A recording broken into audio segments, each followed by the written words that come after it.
hear a lot about giants. Now, this is a pretty strange subject. I mean, have any of you been researching this or aware of this at all, or is it completely new? Is it like a crazy idea you wanted to check out? Okay, because me and Jim have been working together. This is Jim Vieira here, in case you don't know. I'm Hugh Newman. We've been working together since 2011 on the idea that giants are a reality, and they have been throughout history and prehistory, potentially even to the origin point of human beings as we know them. And by the end of this intensive, you may agree with us on that, because there's huge amounts of new evidence which is coming forth, which we just managed to get some of it in our book when it was published in late 2015. That suggests this is indeed the case, and we've been pushing that idea ever since. And it continues. More research is coming out. We have a good friend, Andrew Collins and Greg Little. They've been working on it as well, and the human hybrids and the Siberian connection.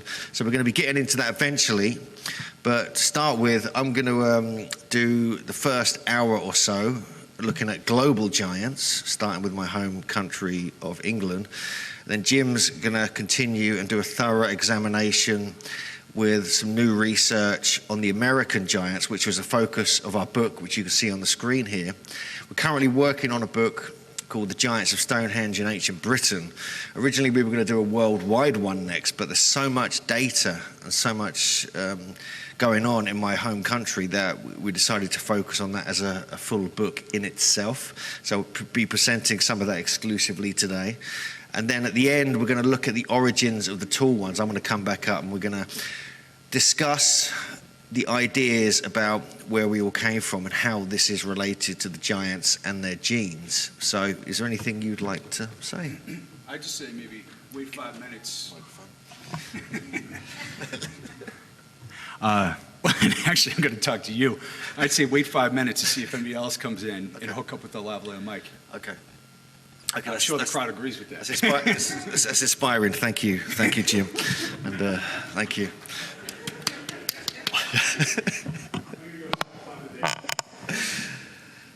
So we do have this. So what time is it now, please? So we started at 1:15, so we're running late already. No, it's 12:30. 1:30. 1:15. I take it all back. Thanks. It's a good job that Jim told me it started at 1:30 today. And so, were you, any of you at my lecture last night? There's a few of you. Okay, I'll try not to repeat myself too much, but we have to repeat some things because they're very important points. A little bit about myself. My name's Hugh Newman. You're probably aware of that as you bought a ticket for this intensive. I'm a megalithic researcher, but also been researching the giants with Jim. And also I research other strange things like crop circles, megalithic cultures around the world, and other such things. I'm the founder of the Megalithania conference with John Martineau and Gareth Mills. We've been running that since 2006, and more recently the Origins conference with Andrew Collins, both in England. And we've been pretty busy. Huh? Oh yeah, we did. Yeah, that's where I met Jim. Actually, we met. Actually, we organised a Megalithania conference in Glastonbury, Connecticut, because we do it in Glastonbury, England, as well. And South Africa with Michael Tellinger, all back in 2011. But with the megalithic research, it really got me into looking at the legends associated with these megalithic sites, most notably in Britain, are often associated with giants. Now, this is just being, people just think it's folklore, it's fairy stories, it's, fee-fi-fo-fum, scare the children, the bedtime, all that kind of stuff. But now, after I've been doing all this research with Jim in North America, and we've got about 1,400 accounts of giant skeletons, it's a reality. It's not made up. It's not just bedtime stories. However, we do have a problem, a giant problem, as Jim calls it. This is... have you seen these photos before, any of them? These are all over the internet. These are even in some books, naming no authors. And these, unfortunately, are not real. All of them.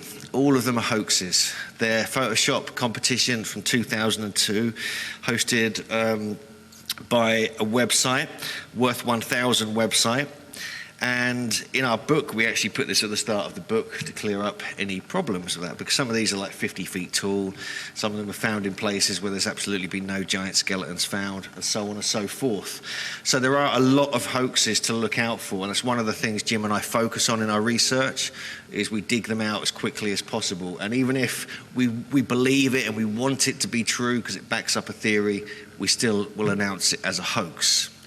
It's quite a problematic thing, because often these accounts come to dead ends, and there's nothing more you can research. So you have to so we put some in the book because they're interesting, but we don't claim they're all real. But if you're not aware that, the book we have done, for those that have no idea about, the book we've done, it's a compilation of over 250 of these accounts from academic journals, from universities, from town and county histories, and many other sources that go way back into the last few hundred years. Even first-hand live giants, early explorers witnessing them as they, the Spanish kind of came over to North America and the English later, actually witnessing 7 to 8 foot, 9 foot tall giants. And we do a whole chapter in the book, and Jim's going to talk about that in his lecture. So there is a reality to this. The mound culture is where most of the giants seem to have come from, which is dated anywhere between 1500 BC to about, 1000 AD. But they were alive in the early 1900s. We have accounts, we have first-hand accounts, we have presidents meeting them as well. But we have much older ones in this part of the country, on the Channel Islands, Catalina Island, also up in Nevada, Lovelock Cave, Winnemucca area, whereas those that were here last night will know that some of the dating of this goes back between 10 and 15,000 years, and even older on Catalina Island. So I just want to just give you a reality check that North America is the hub of the giants. This is where it really is, and one of the conclusions we kind of came to, we're still discussing this very nicely, is the idea that there was a genesis of giants in North America and actually emerged and spread out from here. It didn't necessarily all come into America from other places, which is what most people think and believe, and it's almost like part of the mindset of any type of history. But anyway, let's get back to some of the larger myths and legends just to get started here. Perhaps one of the most famous ones is that of, David and Goliath, battling each other, and then, defeating the giant, and King David he becomes, and all this kind of stuff. We also have King Og of Bashan. These are both featured in the Old Testament of the Bible. But we also have other traditions all throughout the Bible lands, which we'll get into a little bit later. But there are stories of giants, very strong ones, all around the world. We have Hugadon of Celtic tradition, Kronos and the Titans of Greece, the one-eyed Cyclops of Homer's tales. We have the thunderous Rakshanas of the Indian Ramayana, the Gigantes or Gigantes of the Middle East, and even in the Bible, as I've already mentioned, not only these, there are hundreds of other accounts of actual living giants, often with double rows of teeth, 6 fingers and 6 toes, and other such anomalies that we also come across in North America. There were early traditions in England. This is from the History of the Kings of Britain by Geoffrey of Monmouth, who was a Welsh historian and writer. And he wrote this in roughly the middle of the 1100s, 12th century. And, he talks a lot about giants in this foundation story of Britain. And this is one quote from the book I'll just read to you first. Beyond the realms of Gaul, beneath the sunset, lieth an island girt about by ocean, guarded by ocean, erst the haunt of giants. They're probably talking about Britain, but they could be talking further into the Atlantic and even America. But there's some very, very interesting early traditions of giants in Britain. And I think what people don't realize is that the influence goes all over Europe. These are actually just a map that our friend Cecilia Hall put together, and of all actual giant accounts in Europe, but we'll get more onto this shortly. But not only do we have the founding stories of ancient Britain, such as when Brutus arrived from Troy, they battled Gog Magog, who was supposedly a 12 to 18 foot giant on the coast, on the south coast, eventually defeated him and threw him into the sea. And this was the last surviving giants from prehistory that they encountered, but some fled to other parts of England and Wales and Scotland, and the traditions and stories of giants continued in all these different cultures right up until literally just a few hundred years ago. One of the most famous stories is really Jack the Giant Killer and Jack and the Beanstalk. It later became, when they sort of pretty much dumbed it down and made it into a kid's book.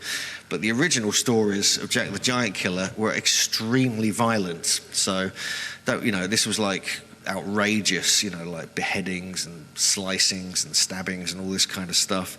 And it was a very, very strong tradition in Britain, all over Britain, but mainly in Cornwall and South Wales. And really, we have to kind of consider this. Why is this the case? Why are they making these hero stories of defeating giants? Is it based on any fact? Well, actually, almost everywhere where there's a strong tradition of giants in Britain, especially down in Cornwall, where this is mainly based, we find actual skeletons to back this up, and other later myths and legends as well. But giants in England and in other parts of the world were seen as gods. They were seen as elementals, aspects of the sacred landscape, which I'm realizing a lot as we're working on this new book about Britain, that there were actually the giant stories, and actually the giants themselves were part of this geomythic landscape, something that a brilliant author called Anthony Roberts put together in a book called Sowers of Thunder in 1978. And he realized when he started putting these traditions together, and we're basically continuing his work, that geomancy, ley lines, earth energy currents, and even dragon myths and legends all fit with the giants. Almost every ancient site in Britain has a giant myth associated with it. And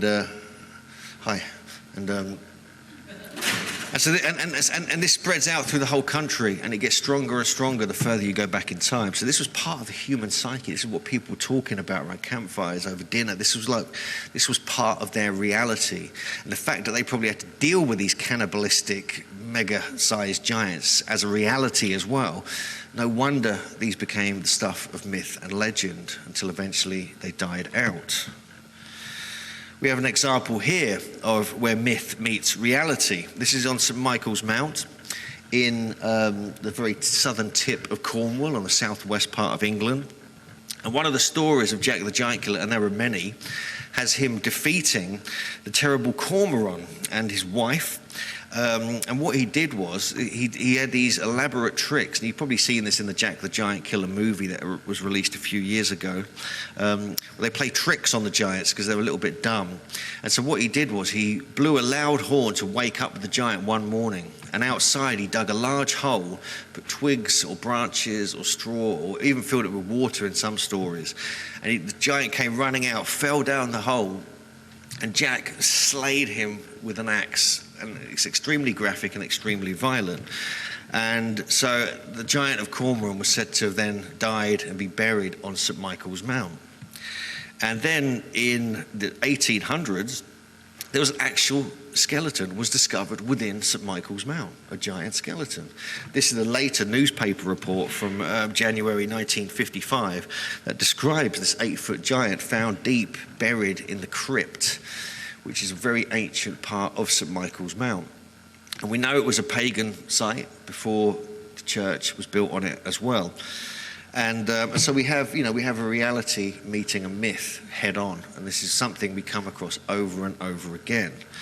Now, St Michael's Mount itself is full of traditions. We have other similar mounts. We have Mont Saint-Michel in France. We have Skellig Michael, where Star Wars has made it famous in Ireland. And these all align directly on a straight line called which is basically a ley line that stretches all the way through Europe, all the way down to Megiddo or Armageddon, right at the other end of it. It's like a 2,000-mile long line. And so we have traditions linking these straight line alignments with Apollo, with St Michael and other gods and goddesses. Other bones and stories have emerged from Cornwall over and over again. We have this one here. Sorry, it's a little bit small on it. This is from 1817.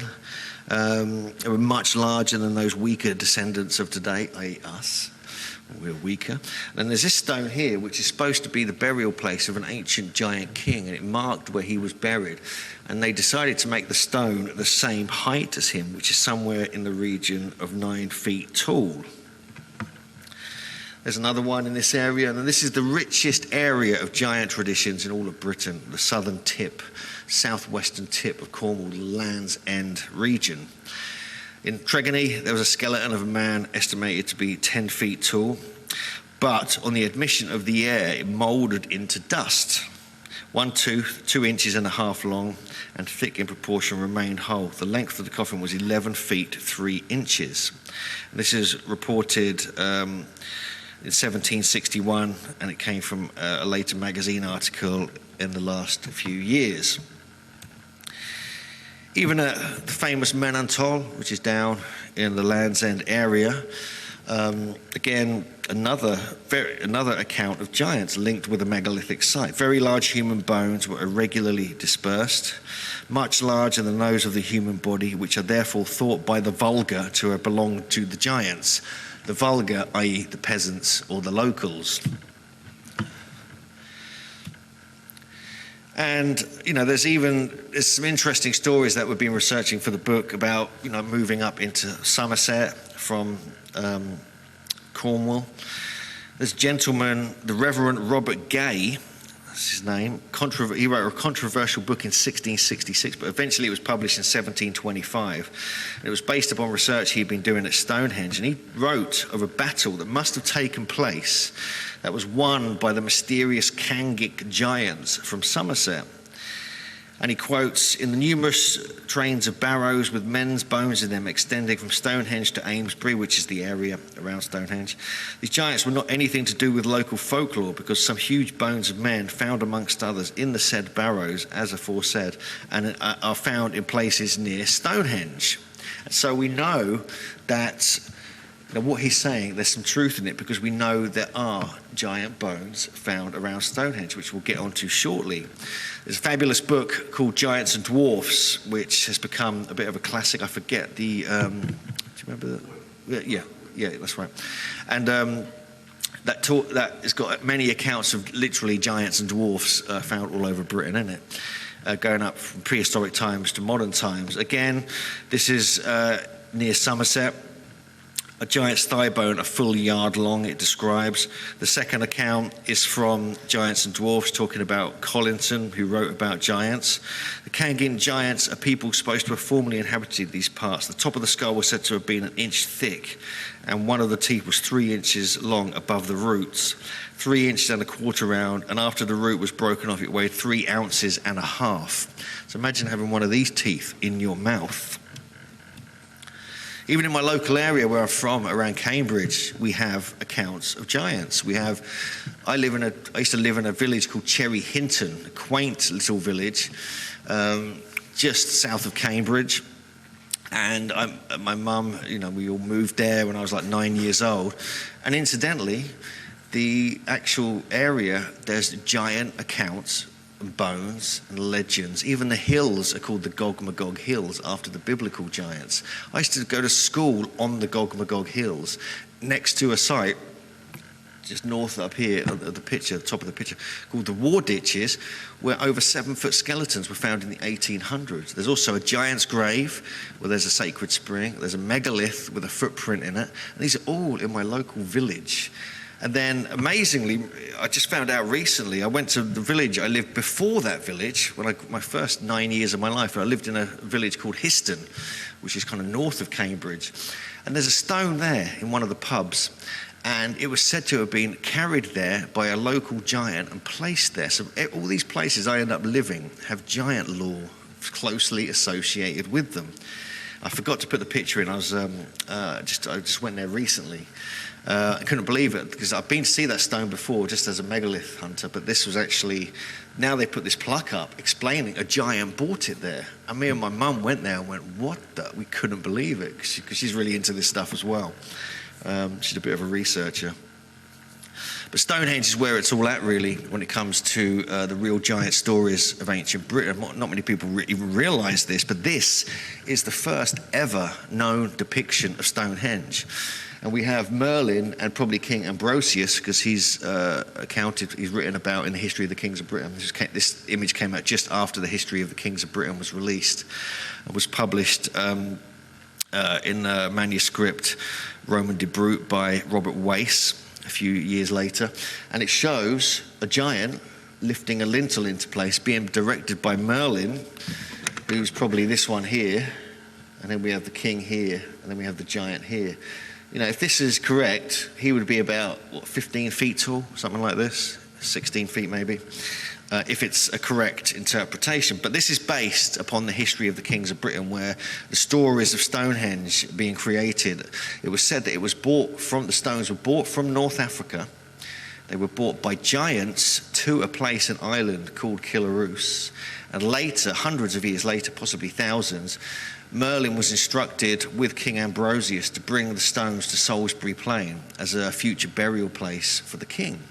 And this is the image we have here. But the giants became associated with Stonehenge itself, because the first name that was ever known for Stonehenge was called the Giant's Dance. It only became Stonehenge in Saxon times, when they pretty much took over the country. And so we have, the more you look back, the more you find these references. And there were great battles. If you read them in the History of the Kings of Britain, it's a classic book. It's like it's a bit of an action kind of film, really, if you look into it. Here's another fantastic image of Stonehenge, the one we use on our T-shirt. And according to the book History of the Kings of Britain, Merlin was said to have brought the stones over himself from Ireland using something called gears. Now, they had 40,000 strong army. They couldn't remove or carry the stones. But Merlin, on his own, with gears, that's all the clue we've got, brought them over to Stonehenge, Salisbury Plain.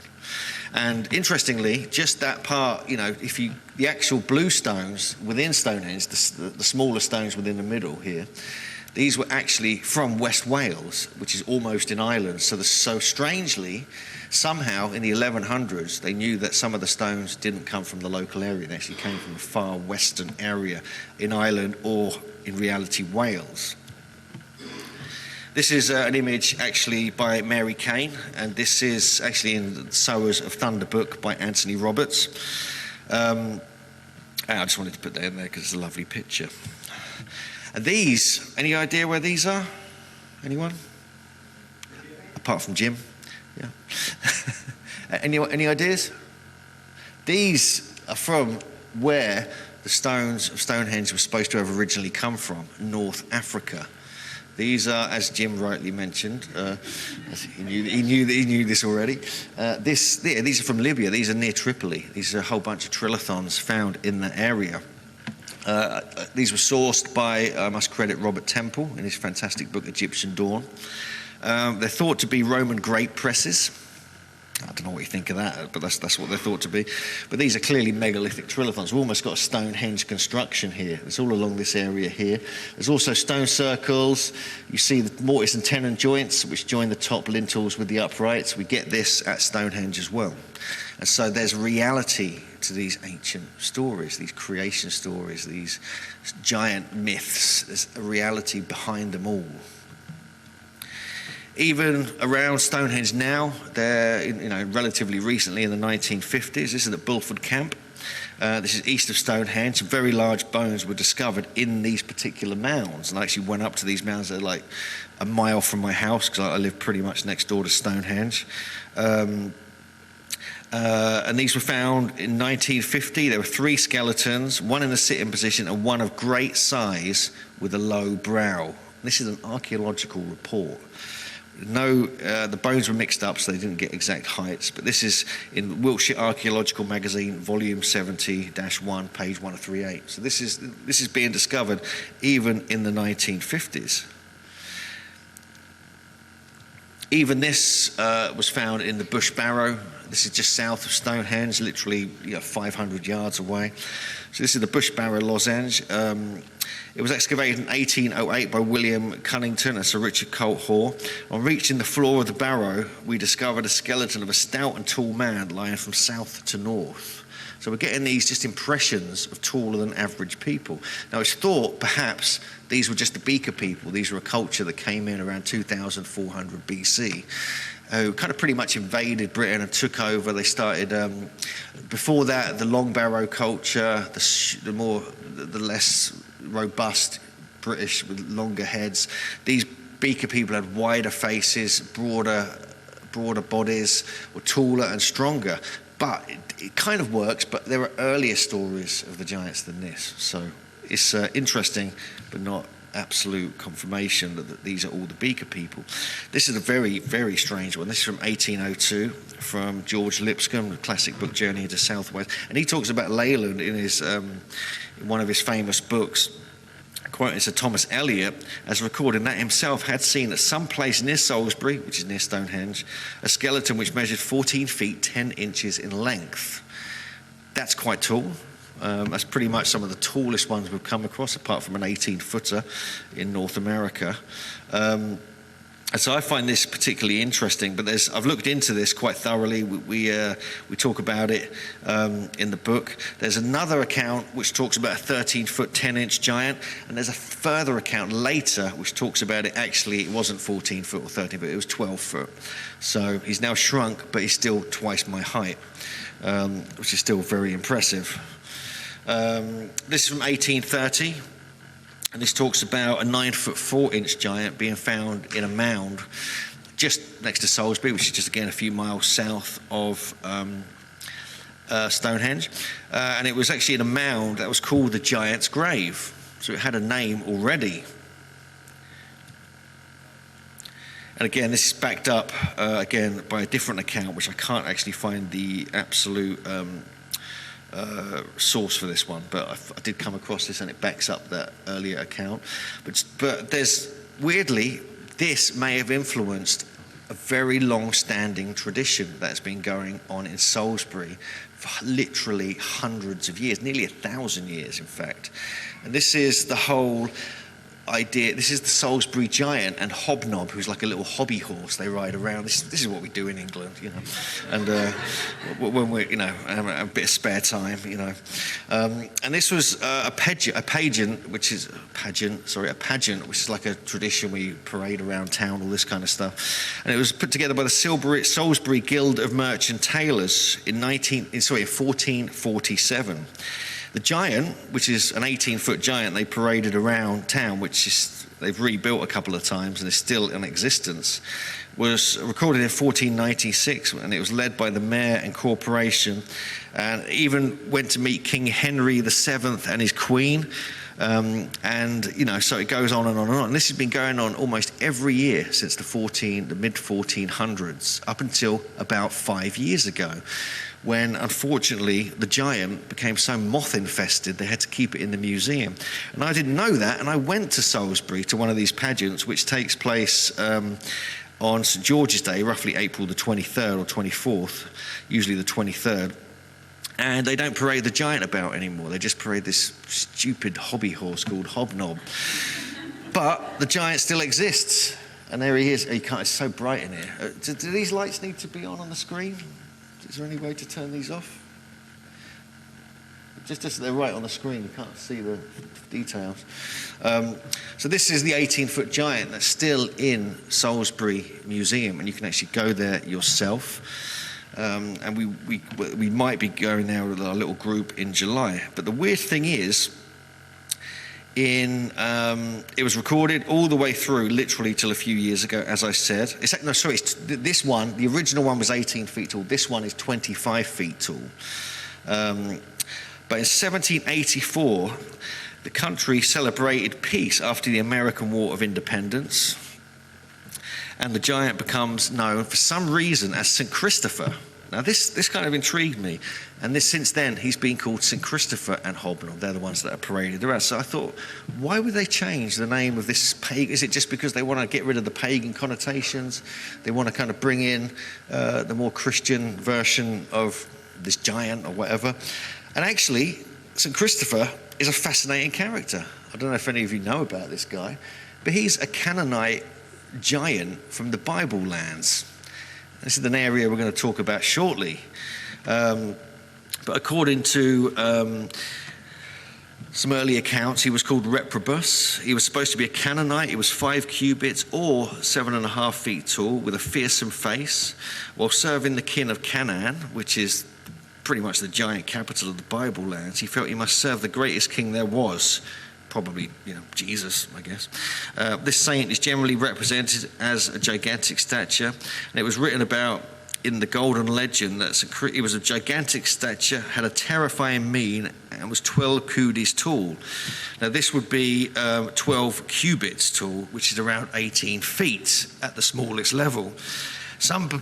There was a bit of confusion because they mixed up. People do this, they mix up Canaanite or Canaan with canine, and he was later represented as a dog-headed saint. But this was just because it was Canaan, not canine. It's just a mix of words, and they messed it all up. And in traditions and in other versions of Christian writings, he became a dog-headed saint. But St. Christopher turns up in other places around the country as a Canaanite pagan giant. He may have even, one of the stories, in fact, was that he actually carried Jesus when he was a baby across a certain river. I forget which one. And this is what he kind of became famous for. This is like where he became canonized, became a saint as such.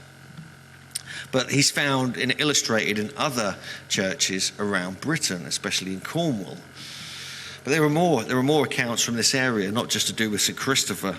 Further south, on the edge of Salisbury on the road to Blandford, a skeleton of large dimensions was discovered. This was recorded in 1813. This is actually a tumulus of these mounds, which I photographed when I had my jetpack, and a skeleton of large proportions was recorded here. Here's another image here of just the mounds that are remaining. It was probably in this one, I think, that the actual skeleton was found. The strange thing about this, which absolutely fascinates me, which I've got the next image here, I can just show you this, actually describes it in here, is that when this was being dug up by Colt Hoare and another guy called Mr. Philip Crocker, and a couple of other people were involved in it, when they started to dig into this mound, a huge lightning and thunder occurred, and they couldn't continue their excavation. But they did find the body, they found a few artifacts, and it was so many awful circumstances, that they quote as saying, that lightning flashed upon our spades and iron instruments, and the large flints, because it was had flint layers in it, poured down upon us from the summit of the barrow so abundantly and so forcibly that we were obliged to quit our hiding place and abide the pelting of the pitiless storm until upon the bleak and unsheltered down. Mr. Bowles took leave of us the same evening, and the next morning sent me the following poem, which I'm not going to read to you in detail, but he describes basically this strange thing that happens. And this is really, really interesting if you're aware of other giants' graves that have been disturbed all across the country. Now, this was actually written about. This is actually the title of the book by Anthony Roberts in 1978, Sowers of Thunder. And this is a reference to these kind of accounts. Every time you try and disturb a giant's grave, massive lightning and thunder occurs, and often people die and are cursed and other such things. We find similar things around the world. Jim, I think, might mention it. Well, I'm going to mention it, the one from Nan Madol in Micronesia. The same kind of thing happens. So there's almost like they were magicians and sorcerers, and they put curses upon their own graves to protect themselves and their goods and their, in the afterlife from any invading people. So this, to me, is a fascinating aspect, and it's not just myth and legend. This is actual stories. And then we realize, if you start looking around the world, you realize that many of these giant myths and traditions, especially the Nordic myths, the Rakshanas of India, even Viracocha and Quetzalcoatl in South and Central America, are often related to lightning and thunder and control of the weather. And this is one of the aspects that we keep coming across. There's more. This is the place actually investigated here. They found 2 giants found back in the 1800s in 1839. I went to investigate this. There's not much left of the mound. There's no details about the discovery, but I forgot to put the pictures in. Actually, at this place is a church called the Aldworth Church. And within the church are what are called the Aldworth Giants on the same bit of land owned by this Belgic family that came over in the 1400s. And it's believed they may have found these giants, and then they actually, for some reason, they represented themselves as 7 to 8 foot tall giants in the statues they left in their mausoleum. It's very strange, but it seems there was this obsession with giants.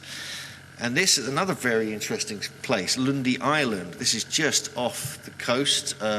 It's directly parallel with Stonehenge and Glastonbury if you continue along a straight line heading west from Stonehenge. And it's actually part of this lunation triangle that was discovered by Robin Heath. This is Stonehenge here. This is Lundy Island here, which incidentally is another name, is Elbow Island.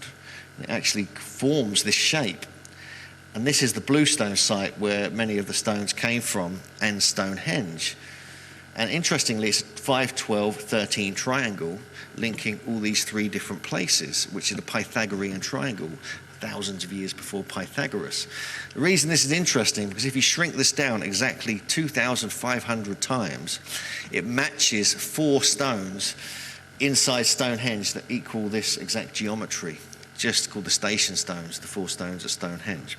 And so they were playing with us, these ancient people. And the reason this is intriguing, because not only were giants found at Stonehenge and Glastonbury, as we'll see soon, they were also found on Lundy Island and in this part of Wales.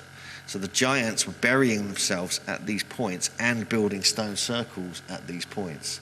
Here, on Lundy Island, back in 2008, we actually discovered a stone circle using this theodolite. This is Robin Heath, it's myself, my good friend Stuart Mason. This is Lundy Island here.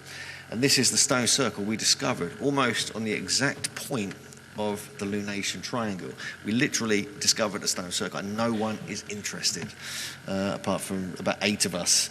And this is actually, the geometry is of an egg shape. This is a traditional shape that was used in the stone circle builders, as rediscovered by Alexander Thom.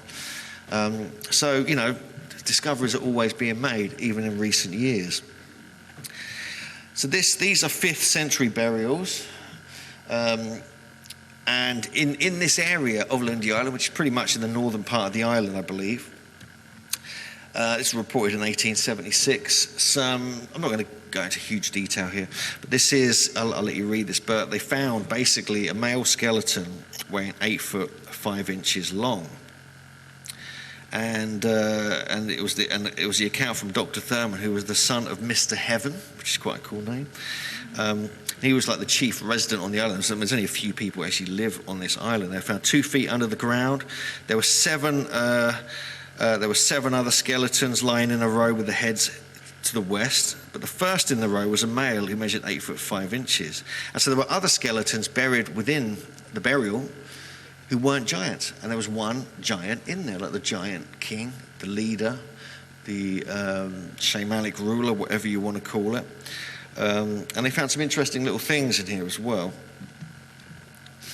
Some strange artifacts. This is the burial here, and there's like a sort of cyst or kist. This is like the stones, and this sort of whole stone here, which some people say is where the soul would then travel to go off to the next world. Another giant was discovered a few years later, and this again, another smaller kist was discovered that contained a skeleton, but was only 8 feet tall. And the larger, this talks about another one, the one previously. The larger had a stature of 8 foot 2 or 8 foot 5. The shin bone of the skeleton against his own when it reached from his foot halfway up his thigh, while the giant's jawbone covered not only his chin but the beard as well. So we're talking about giant jaws, which is something we find intensely in North America, which is a tradition. We actually have a whole chapter called the Adena jaw, which Jim's probably going to talk about. You had a question? Yes, so, what if any variation between male and female has been shown? I noticed that most of the articles, most research, that there's just an inference of male. Yeah, and I agree. There wasn't really too much detail going on back then, I don't think. These weren't really archaeologists. They were just, antiquarians. amateurs really, you know. And I think that's why. But there are cases of giant female skeletons, and there's actually a lot of giantess myths in Britain as well, you know, linked with these accounts. Not really, no. There's one skeleton, two skeletons I've come across in Britain that are in museums, and I've been to them both. I think they get removed because they don't fit in with the prevailing theories and paradigms, especially in North America. We'll discuss that further as we go through the talk. Yeah, there's like a cover-up, even in Britain as well. Have you guys done any DNA? No, we can't get any bones because it's illegal. It's illegal now, but we're working on it quietly. You know, not going to mention it in public in any way. Yeah. This is the other burial, and it just shows you more the way it's covered up. So Glastonbury as well, which is on that same alignment we saw heading east-west. This goes back to, again, to roughly the time of the history of the kings of Britain when this was all being written by Geoffrey of Monmouth. And in the year 1190, this was pretty much the first abbey in England.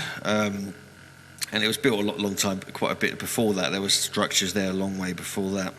And there was a kind of discovery was announced in 1190. And according to the historical record, the monks there began to experience dreams and visions about King Arthur, which prompted them to consult King Henry II. And Henry informed them of a long-kept secret of his royal family, that Arthur's remains were buried in the churchyard of St Dunstan's in Glastonbury, which is where the abbey is today. Upon excavating the indicated area, they uncovered a massive oak trunk of a coffin buried 16 feet deep, just as the king had described. There was a human skeleton there, which confirmed that they had discovered something very special, and it was absolutely gigantic. It appeared much taller than the average man, and the space between the eye sockets was as wide as the palm of a man's hand. Apparently, this famous king was a giant. But there was a second burial there as well. And this was a female, and this is why it's believed to be the burial place of King Arthur and Guinevere. And there was even, which we think may now be a hoax, this was found 8 feet below the surface, whereas the burial was 16 feet below. This is a lead cross, which basically, in Latin translated, here lies interred the famous King Arthur on the Isle of Avalon. And we know the monks loved getting their pilgrims and tourists to come and visit them and pay them and everything. So we think that this part might be a hoax, but the burial itself is not. And this is what's really interesting. And it's also much, much older than this potential hoax lead cross. Glastonbury, no, it's about 100 miles from Tintagel. Glastonbury is, I've been living there for like 15 years. It's a pretty cool place. It's like the Sedona of England. Yeah. No, there's different Arthurian sites. Yeah, there's lots of different places, all the way down to Cornwall, in Wales, Shropshire, everywhere. Yeah. So this was checked, and this was checked by various different people at the time, and respected historians and things like this. And even archaeologists confirmed that a prominent personage had indeed been buried there. And what they realised now, when they look back through all the different records and all the different people who witnessed this, it was over 9 feet tall. And it was like a Celtic type burial, which is what you get with these trunk burials. That's a Celtic tradition. And yet, you go to Glastonbury, the only thing that's there anywhere is in the abbey is this little sign saying this is the burial. It doesn't mention the giant, really. And this is a big deal, but no one, all the Glastonbury people I know, all the tour guides, don't even mention it. They have no interest, but I do when I do my tours. So, there you go. London as well. I mean, I'm just jumping around here. I'm going to get to some other countries soon. But this is there's some pretty interesting accounts we've been coming across. These are mainly from Giants and Dwarfs book by Wood. Just a couple of examples. A huge thigh bone was found near when they were building a church, and that was seen later at a pub in Greenwich. So that probably never survived. In 1717, there was a church being built at Rotherhithe. A stone coffin of prodigious size was taken out of the ground, and the skeleton of a man 10 feet long was uncovered. 1813, 7-foot-long skeleton. In February 1830, there was, near King's College, 2 skulls and several bones of extraordinary dimensions, which must have belonged to a person of great stature. 1845 at Lewes, which is further south in London, at 6 feet 6 inches and 3/4 skeleton was found. So it goes on and on and on the more you keep looking. Even in Ireland, up this area as well, we have many accounts, very strong traditions of giants here. Fornox, it was known that huge skeletons of unknown exact size, probably around 8 feet tall, were discovered. Fornox is part of the Boyne Valley complex, which is linked with Newgrange and also Knowth and Douth and other such places. And here's some of the amazing, beautiful zigzag diamonds carvings we find here. And this was a big deal. This was just in December 1950. This was being discovered. We have the most famous Irish account, supposedly from County Antrim, Ireland. And this was supposed to be 12 foot 2 inches tall, with the girth of the chest itself was 6 foot 6 inches, and the lengths of the arms were 4 foot 6 inches. And much to Jim's delight, it had 6 toes on one foot, on the right foot. And this was on display in exhibitions in Dublin, Liverpool, and Manchester. But what happened to the giant? It got lost. How do you lose a 12 foot 2 giant? That's what I want to know. And this is the reason it looks like it's petrified is because it was buried in peat. And so when after thousands or hundreds of years in peat, you become like a petrified being. And the reason why they had to cover him up here is because the Victorian ladies would faint with what they saw underneath there. It's not a joke. Yeah. I don't have a photo of it before he covered himself up. Sorry, ladies. We have other accounts from Ireland. Yeah, just various ones that Jim has been collecting, and I've been collecting a few of them. This one is from a place called Dysart near Louth, talking about a skull. The leg bones are abnormally large, probably a person of 10 feet tall. Just matter-of-fact account in a local newspaper. Boom. There you go. Race of giants from Old Gaul. So this is going into France, and this is very, very interesting to me. This is probably one of the most compelling cases that we've got, because we know bones still exist from this actual account. This was reported in 1892, New York Times and many other newspapers. And in 1890, some bones of enormous size were found in a tumulus in Castelnau, which is the south of France. It's right on the Mediterranean coast of France, sort of almost facing Sardinia, which is another area of giants. And it was carefully examined by Professor Keener, who admitted that the bones are of a very tall race. And he found them not to be abnormal or have gigantism or anything like that. This was a genuine human being. But the thing is, he was over 11 feet tall. 11 feet 6 inches tall, in fact. Professor Georges Vacher de la Pouge was a well-regarded anthropologist. His calculation indicated the Neolithic giant man was 3.5 meters tall. So we're talking 11 feet 6 inches. And it would have weighed 1,000 pounds. The size of these bones were truly remarkable. And he wrote about this in the French Nature scientific journal. And we know, potentially, that some of these bones are still at Montpellier University. And we have our friend Howard Crowhurst is looking into that for us, see if we can get access to them. And it just shows you, I mean, look at this is like a normal size femur. That's the femur of your giant. So we're talking really quite big. There were more in France, though. France is like, you know, the European giant capital, probably. Here's some accounts. I've got a question from this gentleman.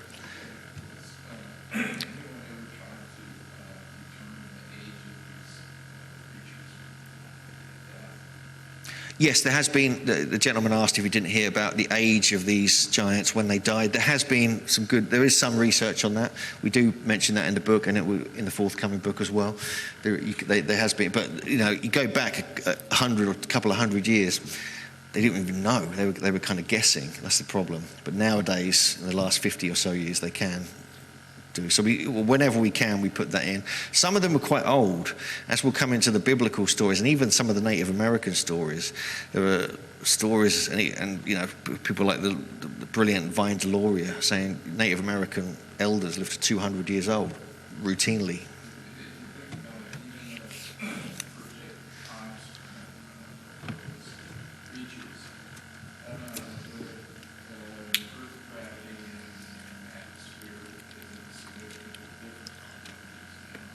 Yeah, but I agree with you, and we do talk about that in our book, and we will talk about it a little bit later. But most of the ones we're looking at here are probably just a few thousand years old. So there's nothing I'm aware of which is 10 or 20,000 years old or anything just yet. But we do have some British artifacts which do go back extremely far in time, which are huge, and even the museums don't know how to deal with them. They kind of put them on display and say it must be ceremonial. We'll get into that shortly, okay? Yeah. So these are some accounts from France here. I'm not going to go through all these individually, but you can have a quick look. There's some the yellow highlights where it's at. But we know that in France, for those that are interested, it's also like pretty much the biggest megaliths on the planet, apart from Baalbek, are in France. By far. When you go to France, you go to Brittany, you go around the Carnac, Ploermel area. Jim and I went there last year. I've been there a few times. And for a megalithomaniac, that's the place to go, seriously. And if you're going to go, get hold of Howard Crowhurst to show you around. He's the master.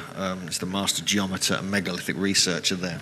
And there's traditions there that the only way they possibly could have built these megalithic sites is because giants did it. So we're just moving around the world a little bit. I've actually got this in the wrong place. This is actually the wrong one. But yeah, moving around the world. But I want to jump over to India first. Just this is a bit outrageous, actually. May not be factual, but 31 foot 6 inches. I just thought I'd throw that in there. Yeah, what do you think, Jim? Fake news. But it was there in 2 or 3 newspapers. Yeah, it was in several newspapers. His legs were 10 feet long. Imagine that. He'd be the best long jumper on the planet. No, there's no pictures, obviously. Yeah, because probably made up. But I just wanted to put that in there because this stuff's going on in the newspapers around the world. But here's some actual giants from Kashmir. And these were actually alive less than 100 years ago. They're pretty tall. Anyway, just wanted to throw that in there. There are more accounts from that part of the world, but I want to focus on ancient Egypt for a little while, if that's okay. Thank you. Good. No one's telling me no. So I've written an article, and you can actually see this up on the Ancient Origins website, ancientorigins.net, ancient-origins.net, and I kind of started compiling a whole bunch of accounts, and this is really because I kept moving around different museums in England, of all places, and in Oxford and in Cambridge, I found some giant Egyptian artifacts from pre-dynastic Egypt. And I couldn't believe my eyes, and this inspired me to look into this more thoroughly. This is actually this is the end of a knife, the end part of a knife, which is probably this long.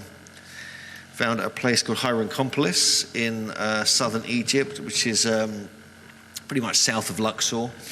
And this is a pre-dynastic. This goes back before the first dynasty and also into the first and second dynasties as well. And there's actually a giant king who used to live there who was 8 foot 6 inches tall, which I'll talk about in a moment.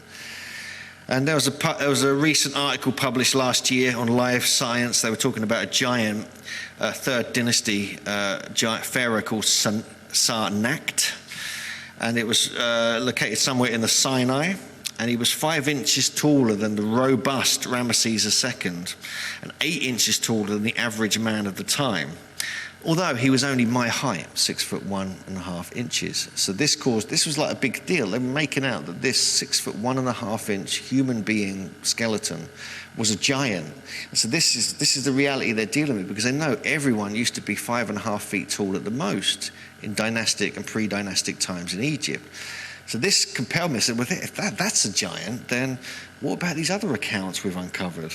And then when you look into we'll look at the accounts shortly, but when you look into the archaic stories and legends and the Arabian legends as well, it's said that the pyramids were built by giants. This was, I first came across this in a lecture by the Manly P. Hall, which is probably recorded in the early 80s or late 70s. It was our friend Kristen Harris who introduced me to this audio lecture. And it was the title of his lecture was actually called Atlantis and the Gods of Antiquity. And it was said that back in the year 820 AD, I don't know why, it seems like it was much earlier than that, the descendants of the great Al-Rashid of Arabian Nights decided to open the Great Pyramid. And this is the first kind of time that this was sort of blasted open and it was entered. And it's interesting because these stories continued from this time. Apparently it was originally cased in white limestone blocks, which we all know about. But it was strangely, in this lecture, Manly P. Hall talks about the Shaddai, or Shedda, who were like the giant builders, but this could be another name for the Shemshu-Hor, or the followers of Horus. It could also refer to Shaddad bin Ad, the king of Ad. And it was believed that he was the king of the lost Arabian city of Iram of the Pillars, which there's an account in the Arabian stories and in the Quran, and he is referred to as a giant. Now, there's more detail. It's a bit difficult to do this in a lecture. You might want to look at the article to get more details about this, because the terminology is quite strange. The Akbar al-Zaman, which is also known as the Book of Wonders, which is around 900 to 1100 AD, is a collection of medieval lore about Egypt. It claims that the people of Ad were giants, so Shaddad was most likely one of these. It's believed that the Dashur pyramids here, the red and the bent pyramid, were carved from the time of Shaddad's father, and before this the giant Hajit had begun its construction. At a later day, another giant placed secrets in the pyramids of Dashur and other periods to imitate what had been done of old, and with this knowledge he founded the city of Dendera, which is a very, very powerful and interesting Hathor temple. It also goes on to say that Nacros, who was the first king of Egypt after the flood, probably talking about Nama or the Scorpion King, built monuments, erected high towers, and executed the wonderful works. And the city of Memphis was the work of a later set of giants who worked for King Mizraim, who was another giant. Even later still, it describes the work of more of these colossi. Adim was a giant with insurmountable strength and the greatest of men. He ordered the quarrying of rocks and their transportation to build pyramids, as had been done in former times. So even the old legends of Egypt, if you look far enough back, and I had to really, after hearing Manly P. Hall's talk, I had to really look into the records to try and find this. It wasn't just available. No one, I've been to Egypt like 7 times. No one's ever told me this. None of the tour guides, no one. So you have to do your own research to find out the weird and wonderful about these particular areas. But even the followers of Horus, who were around before the first pharaohs, were said to be a race of giants, according to some traditions. And even archaeological excavations point to that reality. And this was probably the 4th millennium BC, they were around. In pre-dynastic tombs in the northern part of Upper Egypt, there were remains of individuals, it's probably at Saqqara and around the area, individuals with bigger skulls and builds than the native population, with so much difference to exclude any hypothetical common racial strain. So they're talking about this different culture. And this was recorded by Professor Walter B. Emery, who was one of the prominent Egyptologists who was excavating Saqqara and other areas in the 1930s. And he believed that these were probably the followers of Horus and who performed important governmental and shamanic roles in the communities.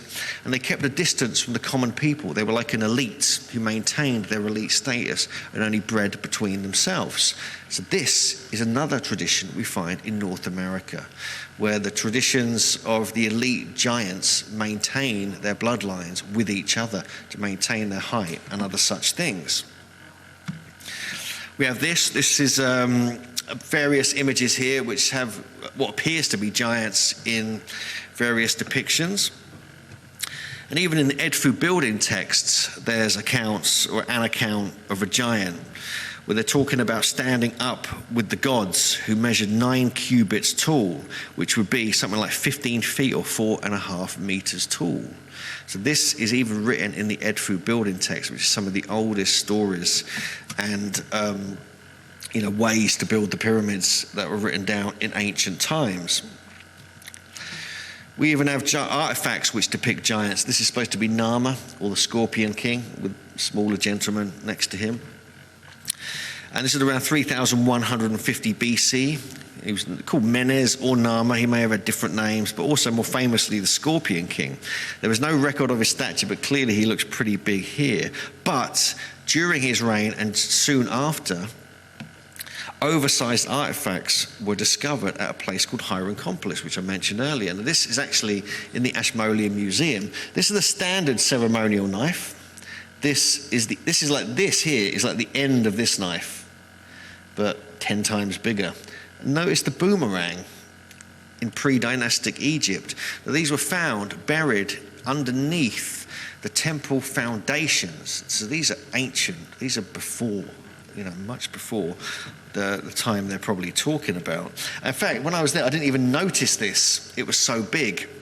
It was just like, sometimes things are so big and in front of you, you don't realize this is the giant artifact. And it describes it must be ceremonial, as it could not be used as a knife. That just gives you an indication of the size of it.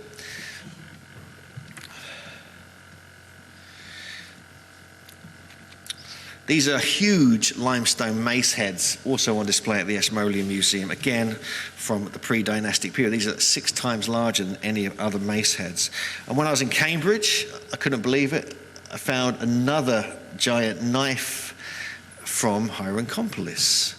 And, I've just been cruising about museums, being a kind of English nerd, and keep finding things. This is my local museum. I grew up in this town.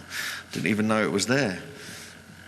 And this is actually the original part of the great flint knife that was discovered.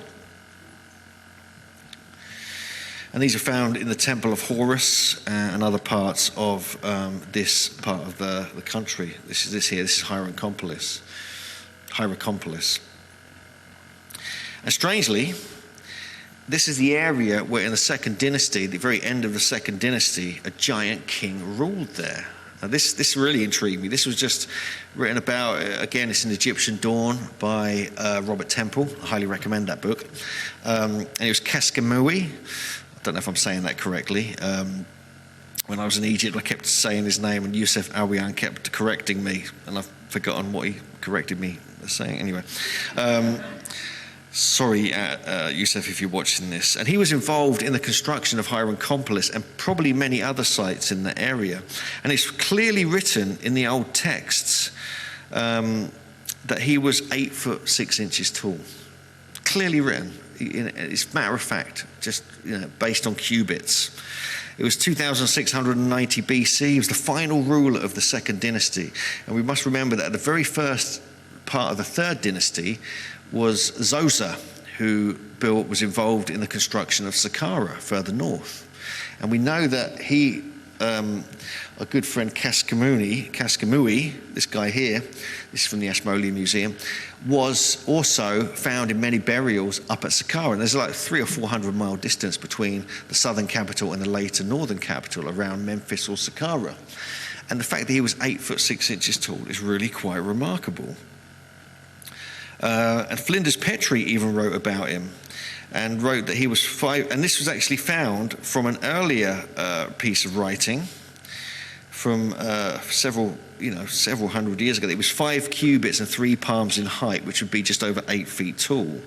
And this was written by Manetho, who was believed to be an Egyptian priest who lived during Ptolemaic Egypt in the 3rd century BC, but it was accounted for by Flinders Petrie, who was the first one to write about this.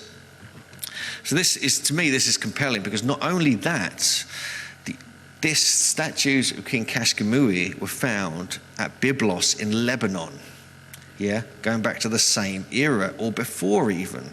So he was moving between Lebanon, where the biggest megaliths on the planet at Baalbek are found, very large megaliths at Byblos, and ancient Egypt, and he was a giant king, so he must have had some clout, some power in this part of the world. And yet, have you ever heard of this guy? No one's heard of him. And he's the most impressive pharaoh of the lot, in my opinion. This gentleman, he's got some. I saw a picture of the boomerang. Yeah. That boomerang getting mine. I think I was listening to the Ted Baker show. It may have been you. Someone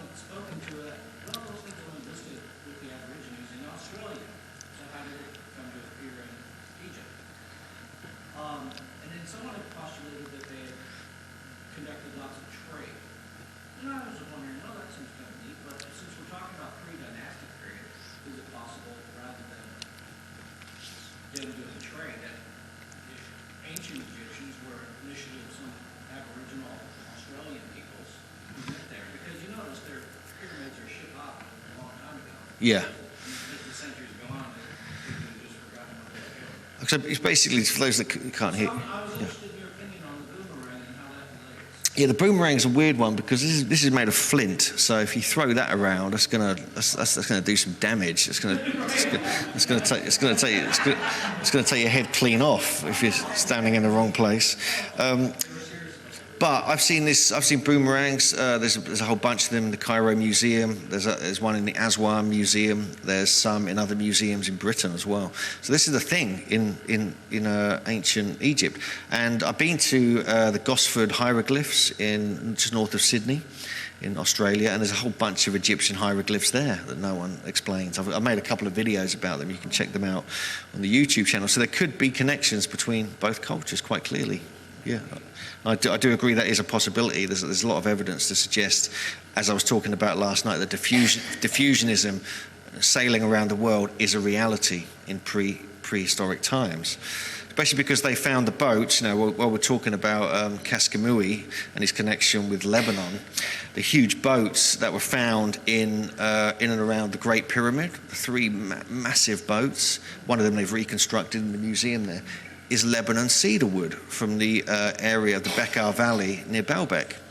And that's most certainly dating to around this time. I mean, the pyramids were built very soon after the reign of Kaskamui, very soon after, within 100 or 200 years.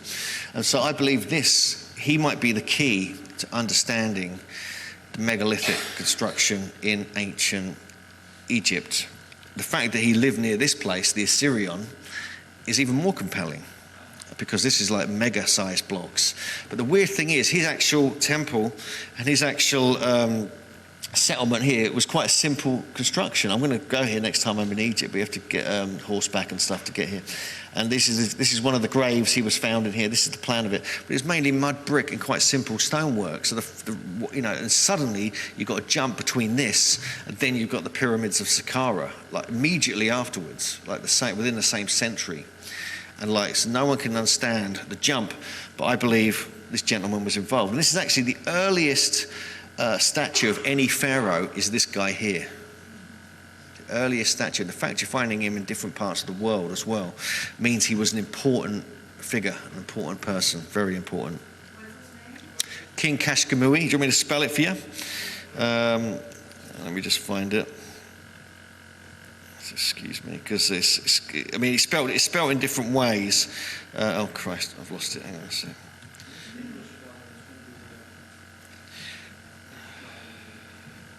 Okay,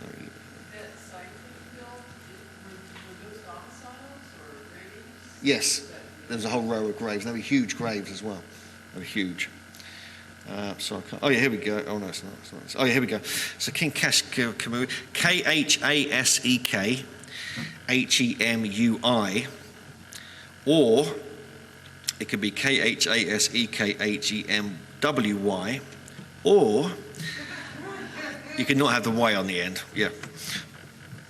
And you'll find him though because he comes under different names. And there's thought that there were two kings in that era who had a similar name, but actually they now realise it may be the same one. So I've looked into this, and like anything before this time, the first two dynasties is a mess. The Egyptologists the timelines are guesswork, serious guesswork. So this whole idea that, Khufu built the pyramids, they're not sure about that. They're guessing because of statues that were found in the Valley Temple and things like this. They're guessing. But it got properly recorded from the third dynasty onwards that they were able to reconstruct that. Before that, it's tough. It's tough guesswork.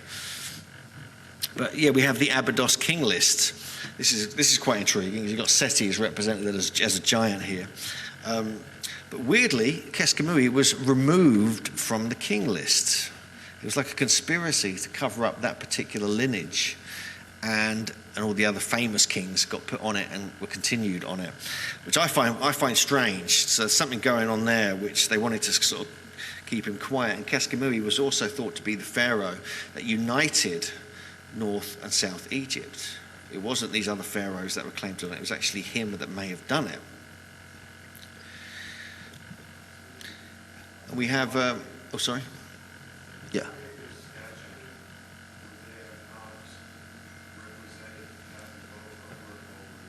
That is represented on his statues. I think it does, actually. I think he was later represented, maybe, as it, but he was known as, he was he was the first pharaoh to have that, actually. Yeah, interestingly, you mentioned that. Now, this is another account. This is from the Temple of Isis, which appeared in various newspapers, including the Arizona Silver Belt, November the 16th, 1895, with the headline "Prehistoric Egyptian Giants." And it talks about in 1881, a certain Professor Timmerman was engaged in excavating along the banks of the Nile, and it opened a row of tombs in which prehistoric race of giants had been buried. 60 or so were found. Some measured 7 feet and 8 inches in length, and the largest was 11 feet 1 inch tall. And they believe it dated to around 1043 BC. So this is the Temple of Isis. This is a well-known site. This is a later Ptolemaic site, though. So it's not a super ancient site, but there's evidence, as there is with many of the other temples in Egypt, of an earlier construction. And then we have this ridiculously large, giant mummified finger that was found.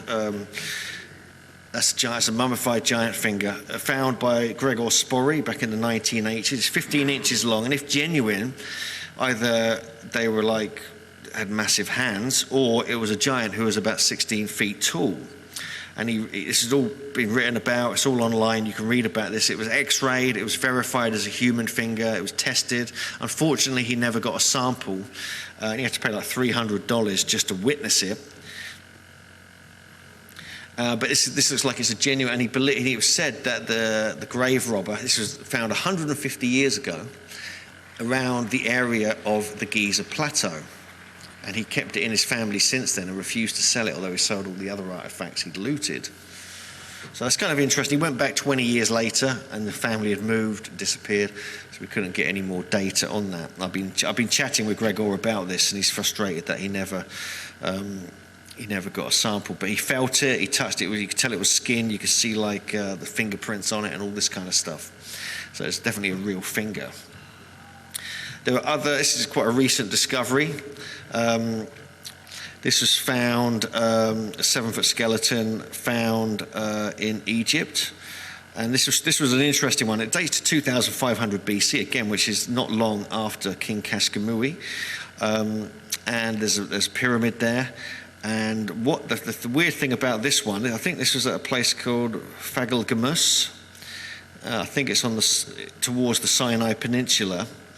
But the problem with this is that whoever buried him, he wasn't buried like a pharaoh. He was basically folded in half and thrown down a hole. Yeah, that's what it says. They tossed him in.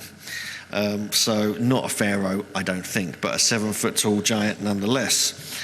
And then there's these gigantic coffins that are being found all over Egypt. You can actually see some of these on display in Egypt in the museums there. There's a very famous one. This is one of the ones from the Serapeum, which is just underneath Saqqara. These are massive. These are huge, 70 to 100 tons, thought to have housed Apis bulls, but there's giantologists believe giants may have actually been housed in them. Incredible technology. This is actually from the Osiris shaft, which we went down recently. Again, giant sarcophagi there. This is actually a giant sarcophagus that's on display in London now at the Soane Museum. I went here recently, but they don't let you take photos. And this is an illustration. It's over 9 foot 4 inches long. It's actually the coffin or the sarcophagus of King Seti I, who was the founder of Abydos, remember?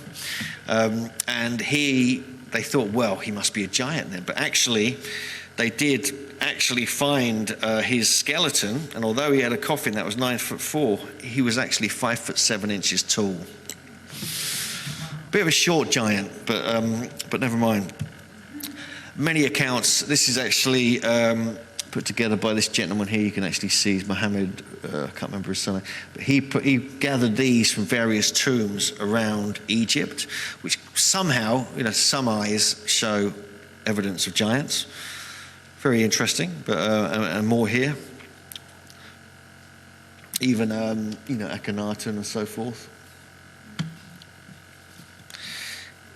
And there's apparently a 6-meter tall giant, according to this gentleman. I just wanted to throw these in there because it's just circumstantial evidence that may be of interest. And he's trying to link the fact that these are actually the stones of the Great Pyramid, which is, they might not be, of course. And even in pre-dynastic Egypt, in the Sahara, we have, just cave art that seems to represent taller than average human beings. In this area down in Nabta and Sudan. Last night we had a quick look at Baalbek and ancient Lebanon, also called Heliopolis, as it was given that name by the Egyptians because they had a direct connection with it. And huge stones have been found there. I'm not going to go into too much detail because I covered this last night. But this is a 1,650-ton block which was discovered in 2014. But this entire area is inhabited by giants. This is the area of the Bible lands. Excuse me. And these are some accounts that we put together. Celia Hall has mapped them out here. So all along this coast here, we have various accounts. Here's some of them, actually, in newspaper accounts. The Palestinian giant skeletons found in caves. Even this stone was found a few years ago, which seems to have an inscription of the name Goliath on it, where he apparently lived. So it gives a little bit of reality to these stories that we hear about over and over again.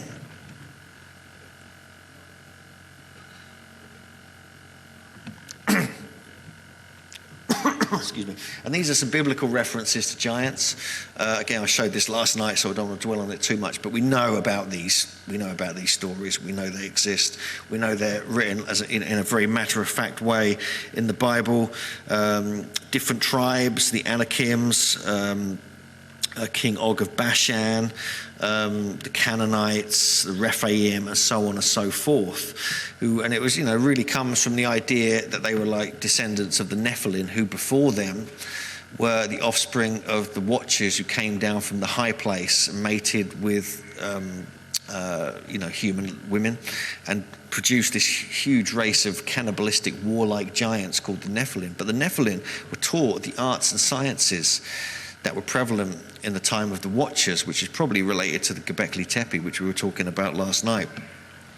And so there are connections here of a lineage of knowledge and wisdom being taught and shared through these particular giants, which I believed has become part of the traditions and part of the sciences that continued into the Megalithic and Bronze Age, and even into the Iron Age and Christian mythos. Italy has quite a few giants. This whole area here along the west coast is very rich in megalithic sites, also Sardinia and Corsica. Huge amounts of giant megalithic blocks, polygonal walls, giants' graves, etc. here. Here's just a couple of accounts from Italy, a 7-foot-tall giant. And even some later ones here, 7 feet tall, of an African race in Turin area. This is an interesting one. This was apparently found by Captain James Allen in the spring of 1807 when he was voyaging around the Mediterranean. And he, at the port of Girgenti, which is gigantic, the ancient island of Sicily. And while he was there, he was doing some digging to a depth of 170 feet, apparently, came across this room with hieroglyphs, with marble coffins, which contained gigantic bones. And it must have been 11 feet and 4 inches in length, according to his story. So we have like strange writing, polygonal walls, it looks like, behind him, and giant skeletons. Even on Tenerife, we have the Guanche giants. I went here last year to investigate this, found a bunch of the mummies. None of them were of giant stature, but there are accounts of extremely tall skeletons and mummies being found here, and this is related to this Guanche tribe, who anyone who tried to come to Tenerife, they would battle them. And they maintained their old traditions and their bloodline for many thousands of years. It was written about by Thor Heyerdahl. He actually spent some time on Tenerife, and they were very tall stature, and they found one was supposed to be 14 feet tall. And there's not much left there to explore now, but you do still have these. They've reconstructed many of these ancient pyramids, these black stone pyramids. You also find similar ones in Sicily and Mauritius. Ankara, near Turkey, a 7-foot-tall Hittite giant bodyguard was supposed to have been uncovered. We have other accounts in Turkey of a giant femur on display in a hotel somewhere near Lake Van, which I'm going to investigate when I go back there in October. Sardinia, this is giant country. This is like really the land of the giants. There's actually going to be an entire episode of Ancient Aliens on Sardinia. And I've been there twice in the last year or so. And I'm going back there again this year, and we're going to be running a tour there, hopefully with Jim. Because there's 7,000 of these megalithic Naraji towers. There's 200 of these giants' graves, they're called. There's megaliths, there's pyramids there, there's ziggurats, there's unbelievable stuff going on in Sardinia. No one knows about it, as well as some giant skeletons they found on the north coast, which were over 8 feet tall. There's other traditions all over Sardinia. There's been documentaries made about them. Even Steve Quayle and others have made a documentary. I've been in touch with them. I've watched all their work. And they've got potentially access to some bones and some teeth and other such things found in Sardinia. We've got just to the left of Italy. Yeah, just to the left of Italy, yeah. And it's owned by Italy, and then just north of that you've got Corsica, which is owned by France.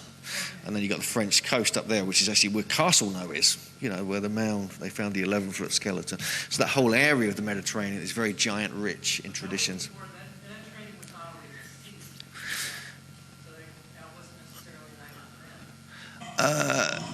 Yeah, possibly. It could well have been connected to the mainland. It's thought Corsica and Sardinia were once joined, that's for sure. They found 8,000-year-old skeletons, Bonifacio woman, on the south of Corsica.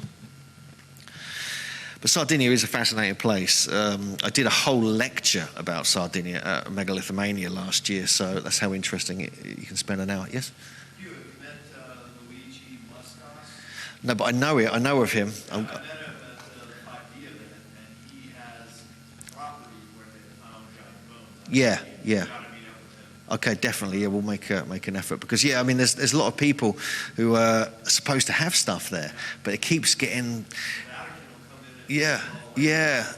That's it, because it's Italian ruled. Yeah, there were stories of when they were finding bones in the 1950s and 60s, they were just people with black cars were just arriving in suits and taking away everything with no explanation.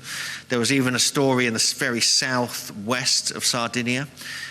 Where this is again in that video by Steve Quayle, and where they talk about even I think in the 1980s they were digging up all these bones and they were placing them in a church to sort through all the artifacts and bones, and they just got all taken away overnight. No one knows where they went. But these are just, unfortunately, it's hard to know what's real and what's going on. But I would like to talk to the gentleman you mentioned. We continue. In Osaka, Japan, we have a few other accounts from this area. So I'm going to do like an hour and 20. Yeah, okay. Then you do the same. Okay. So we're just checking the times and everything. Obviously in Osaka we have massive polygonal walls, dolmens and other such things, and also 7-foot skeletons from the Neolithic era. These are interesting. These are from China. You've probably heard of these. These caused a sensation a few years ago. You obviously have pyramids in China, massive, really well proportioned dolmens, and these mummified, red-haired, fair-skinned, 6.5 to 7 foot tall giants, which have been mummified. And there's even stories going back into Buddhist times of these teachers who were red hair and fair skinned, who looked like they come from blooming Scotland or somewhere. And this is it just gets weirder and weirder, the more you look into this. And these are potentially 3,000 to 4,000 years old, and these are still on display. And I'm trying to work out exactly where they're currently on display, because you have this kind of tartan, and apparently it's a certain style that may have been linked with the British Isles. This is just an interesting anomaly. A 6'4" teenage boy was found in a skeleton, which is prehistoric, was found in 2010. In Japan, we had massive, massive samurai swords, which are clearly probably ceremonial, but I just nicked this off the internet because I thought it would be fun. And then we have the Olmecs. I want to just talk about these for a little bit. I'm not going to spend too long. We're going to, finish up in good time. So Jim has a good. Jim can get his 5 minutes in. These are apparently giant Olmec artifacts that were found. I can't find the exact source for these, but these are huge and they're amazing, like knives or blades. But I did see some on display when I was in the Mexico Museum. Excuse me 1 second. Oh, yes.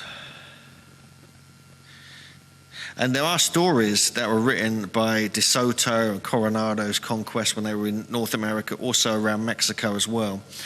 That there was tribes from North America had emigrated to Mexico and destroyed the savage, abominable giants and taken their land sometime in prehistory. It's believed these giants may have even been the Toltecs, according to tradition, who built the massive city of Teotihuacan. But in reality, they were probably the Olmecs, because the Olmecs were the original megalith and pyramid builders of ancient Mexico. This is just another one here, another giant, it's the same one actually, giant artifact. And we have depictions like this of like giant figures in Mayan art as well as this Aztec codex from the Codex Vaticanus. This is shows a bunch of local people destroying a ferocious giant. Is that just held by the Vatican, or? It ended up in the Vatican after they took down the old traditions of friar in the 1500s, and then once the Vatican was in the Vatican. Okay, right, I read that. What Jim says, yeah. Again, I'm just going to run through these. These are just a bunch of accounts from Mexico. I think Jim's going to mention the Sonora giants as well. Again, these is 8-foot skeletons, actually from Honduras, which was reported in 1933. We have other accounts here. 1908, and in Jalisco, a 9-foot giant skeleton. Or in the New York Times, it was 8'11", so it lost an inch in height. Tepic, Mexico, 10-foot tall, recorded in 1926, 2 different newspaper accounts. Oaxaca, a very ancient lava flow area, and within this lava flow, they found bones and skeletons of a giant size. And it goes on and on and on. In 1893, LA Times, some of them were giants when they were making discoveries. A 12-foot giant was reported, another 12-foot 7-inch giant. The bottom one here is, again, the previous account we just looked at, a 15-foot tall giant from 1909. It goes on and on and on. And even on the whole Baja California, is that how you say it? Baja California. I always call it Baja California. Silly boy. Baja California, now I know how to say it. There's a bunch of giant accounts here as well. Now, these are, again, compiled by Jim and also Cecilia Hall. And along this area, you find very interesting petroglyphs and rock art. This is actually inside the museum in Mexico City. I've not made it up to Baja California yet. But these show very large beings. Also, very, very large skulls that are on display in the museum in Mexico City. And we have very, very large footprints from Tecate in Baja California as well. So it goes on and on and on. And also in that area, I think Jim's going to talk about this in more detail, we have the lost city of giants, which is something we investigated, wrote a whole chapter about. Jim's been in touch with the son of Paxton Hayes, Carlos Hayes, Paxton Hayes was the original explorer and discoverer. He was part of the Smithsonian, but he was a cool dude. And this is apparently a photo of the lost city of giants, we're desperate to try and find that again. There were basically hundreds of skeletons found between 7, 8, some 8.5 feet, I believe, tall, found in this area over a period of about 40 or 50 years. These are some photos we acquired on the internet, and actually that shows him holding one of the skulls wrapped in mummified cloth. And just a giant megalithic Aztec rain god Tlaloc figure, which is outside the museum. People have always questioned how they built with such big stones through all the different eras, from the Olmec to the Maya to the Toltec to the Aztec. And clearly, somehow they were still able to move very, very large stones. We saw this last night. The giant footprint, me doing the Ministry of Funny Walks. This is in South Africa. This is like 4.5 feet tall. It's been dated to like 4 million or 9 million years old. It's the foot of a woman, apparently, even though I believe it's probably carved, and it's called Goliath's footprint. It's an anomaly, shouldn't be there. Is it a footprint of an ancient giant? It looks like it is, because once you push your feet in and the toes come out, it's got an overhang of the mud or the rock. But it's granite, so it's almost impossible for that to be the case. But who knows? Johannesburg, a 10-foot skeleton was uncovered. Peru, there's races of giants who are, still alive, and also previous civilizations, all in the area of the Amazon. This one's 8 feet tall. And races of giants still are said to exist in the jungle, according to some of these news reports from the early 1900s. And even at Tiwanaku in Bolivia, we mentioned this last night, obviously, the stories here that Viracocha himself created a race of giants from the mud and the earth. And they were actually weirdly called stone giants in some traditions, which is what we find in North America. We find these traditions of stone giants. And these created and built the megalithic temples such as Tiwanaku, Pumapunku, and the polygonal wall sites of Sacsayhuaman, Cusco, and other places. And then he had to destroy them with a flood, because they were getting cannibalistic, out of control. It was the only way he could destroy them. And then he built another type of human after that, the humans we know today. This was the beginning of the Inca times, apparently. And so we have traditions that echo almost exactly the biblical tradition of the Nephilim giants being destroyed by the flood in South America. We have examples from Australia. I'm just going to whip through these fairly quickly. This is actually a giant carved on the landscape here, but this was actually a relatively modern thing. We have a 7-foot skeleton from 1929. Giant artifacts on display here. Huge artifacts, there's a whole bunch of these. Giant teeth. This is from someone potentially over 12 feet tall. Is that? Yeah, molar tooth. From Cow Swamp, this is the famous elongated skull, which is also potentially giant, which is 13,000 years old. And we have Jim's favorite thing, 6 toes, from the Kiribati footprints, which are supposed to be, you can see the size of it yourself. But New Zealand, there's other accounts like this as well. Probably twice as large as the foot of a normal tall person. And again, something Jim's been researching, this anatomic anomaly of 6 fingers and 6 toes, which is often related to the giants, not only in the biblical traditions, in the South Pacific, Australia, and North America.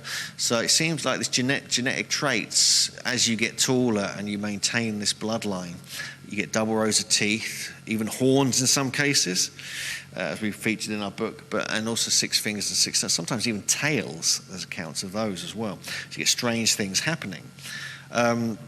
We also have here from Namadol, and this is supposed to be, I mean, any of you don't know Namadol, it's a huge basalt megalithic temple in Micronesia on the island of Pohnpei. 2 giant sorcerers were said to have built the site using levitation and with technology that hailed from an advanced civilization.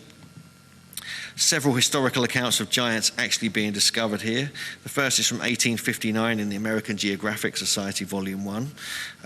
They found, by digging deep into the ground, they found a narrow entrance, and they discuss, where is it here? And they found several human bones of gigantic size, but also there was problems. These were cursed. There were stories of curses associated with these ones. This is actually Jim's neighbor, his previous neighbor, and he was actually out and he heard many of these stories, and he was actually interviewed for the Search for the Lost Giants TV show. And they showed him burial places of these ancient giants with superstitious dread, and they would not even visit the site themselves. And he was even told by native friends not to eat any of the fruit he had taken from the site because it was cursed. And so you don't want to mess with the giants' graves. I'll give you that warning now. We actually have a chapter in the book which is hopefully not prophetic, but it's called The Curse of the Giant Hunters. And we talk about all these different aspects from around the world, specifically North America. Do we want to watch this clip, or should we just this clip of the show? Yeah. This is a clip of the show. Might need the sound up for this. It's actually the gentleman we just mentioned. Oh, so I didn't die. Yet.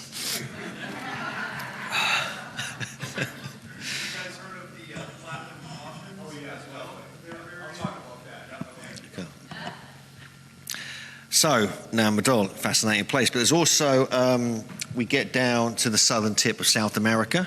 We have the stories of the Patagonian giants and also the Ona giants of Antarctica. Many reports of early explorers, including Sir Francis Drake and Magellan and others, sailing around this area in the 1500s, and it actually became very interesting. It became like a wave of giantology occurred in the 1500s in Britain and in America and other places. It became a thing, and people were writing about giants like we are today. We've become all obsessed with giants again. Everyone's really interested in it. This was happening in the mid 1500s, just so you know. And we know this for a fact because there were first-hand accounts of live Patagonian giants. They were walking up to them. They were 10 feet tall. They found graves that were 12 feet long. And there's other reports of 7 and 8 foot tall giants and females as well. This is actually a photo taken of the Onas Indians of Frederick Cook. He was an explorer in 1901. This was actually from this area down here. It's kind of in between the southern tip of Patagonia, which is Chile and Argentina, and Antarctica itself. So, yeah, people talk about Antarctica. There were giants living in Antarctica recently, and this is a big deal. No, all the people into the Antarctica pyramids and all that stuff don't even mention this. This is a reality. There were giant races living in Antarctica. There are various accounts. We feature it in the book. Jim's going to talk about these as well. I'm not going to talk too much about the giants in North America because that's Jim's going to focus on that. But I wanted just to mention a couple of things that kind of grabbed my attention. I mean, I've been researching since, when I first got into the giants, I have to credit a few people. First of all, Ross Hamilton. I'm sure some of you know him. He's written a book, and many books, called The Tradition of Giants is one of them. Weirdly, I was staying at the legendary David Hatcher Childress's house in Arizona back in 2007. And I was literally in his house. I was on my own there. I was just house sitting for him, looking after his cats, I think. And as you do, as a fellow megalithomaniac. And this book literally kind of just fell off the shelf, and it was A Tradition of Giants by Ross Hamilton. I read the whole thing from cover to cover. It completely blew me away, and I realized there's something going on here. So one of the first things I did was, one of the next places I was going was California. So I was staying in LA. Weirdly, I was staying in Hollywood, and I became very friendly with a dog called Earl, as you do. And I investigated this particular account from Lompoc Rancho. I don't know if any of you have heard of this. I'm sure some of you have. And it was supposedly back in, I think, the early 1800s. I don't have the details in front of me here. A 12-foot giant with double rows of teeth was discovered in a coffin in this particular area. Now, this really intrigued me. So I actually thought, well, I'm going to go to this site. This was, 11 years ago now. So I decided to go to Lompoc, go to where the ranch was. I got there, and it was no longer a ranch. It was Vandenberg Air Force Base. And so this is what's been happening. A lot of these giant accounts, they've either been taken over by reservations or they've been taken over by military bases. And so this is like something that made me realize there must be something in this. And I carried on researching. Eventually, went up to New England. That same trip, actually. Started researching up there. And when I met Jim, I realized there's giant accounts on that side of the country as well. And suddenly we realized this is a serious thing. We need to get into this. And this is the map that Celia Hall helped us put together. This is just some of the accounts. This isn't even all of them. This is like probably 600 of them. And there's actually double or triple that nearly now. And here's just some, highlights. We actually wrote an article to promote the book for the ancient-origins.net website. And these are just 10 of the accounts. I mean, basically, there's me, 6 foot down there or whatever. Boom. So imagine meeting this guy in a dark alley. It'll be a little bit scary. So I'm pretty much going to close my part of the lecture here. I'm going to introduce Jim. We're going to have just a couple of minutes to switch over, and then I'm going to come back at the end, and Jim and I are going to talk about the origins of the tall ones, looking at the different places they could have come from, the DNA influences, the Denisovans, and so on and so forth. So thank you for listening. Thank you.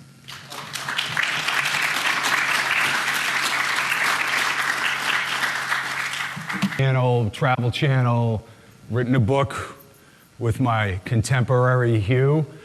I was an economist, turned stonemason, turned giantologist, and now Atlantologist. So essentially, besides the stonework and the economics, I'm an expert in things that don't exist. I have a different style than Hugh. I'm like the bad coach who makes you do too many sprints. And I'm going to inundate you with a lot of information, and it's all in the book. But I really want to make that case of what I'm talking about. I think your curiosity will be satisfied by pictures of, over 7-foot skeletons, credible reports, an anthropological mystery that is unquestioned. I'm not going to show you a 15-foot skeleton, although I would love to have pictures of it. So I'm going to really strengthen this idea there is an anthropological mystery no matter what here. And religious documents and secret society literature, they all support the same notion. So I'm going to do my best to navigate through this, and yes, hope you enjoy. I think it's a rather interesting topic. So we did the show for the History Channel. That's my office. I was saying yesterday, it was plastered with giant skeleton accounts, like the Zodiac Killer, yes. That is an indication of my obsessive nature, I guess you'll see. So that's day one. I dragged my brother into it, of filming, and he's in the back with the Samson hair, and I'm sure he's saying, what the hell did I get into? I'm doing a show about freaking giants on the History Channel. There's Hugh and I during our investigation. I'm a stonemason by trade, and I live in Asheville, Massachusetts, and I do a lot of things like this. Stone towers I build around town, because I got nothing better to do. I try to beautify the surrounding area. Built this at the Monadnock Waldorf School in 2001, actually. These are some of the structures we built over the last couple of years. That's a fountain right there in Florence, Massachusetts. That came out groovy. We had to walk all the stones through because it was a squeezeway. So my brother and I, we called it the gladiator pit because we had to pick up 900-pound stones and flip them and stuff, all by hand. So I'm wicked tough. We just built that arch about a week ago. That came out cool. Right, isn't that groovy? We had to put a wooden support under it. Then we went ancient Rome and knocked it out, and it held. And I have a picture where my brother's on top, but that came out cool. I like that. So I live on the oldest roads in western Massachusetts. It's all dirt. And we're rebuilding, because I got nothing better to do, 2 miles of stone walls. And we put in we brought 100 tons of stone just for this one section. So my brother and I have been working on this for about a year and a half. And I usually talk about this in relation to my research, but this is an example of I need a girlfriend. I'm like a shaker, because I've been like a monk for 15 years, honestly, for the most part.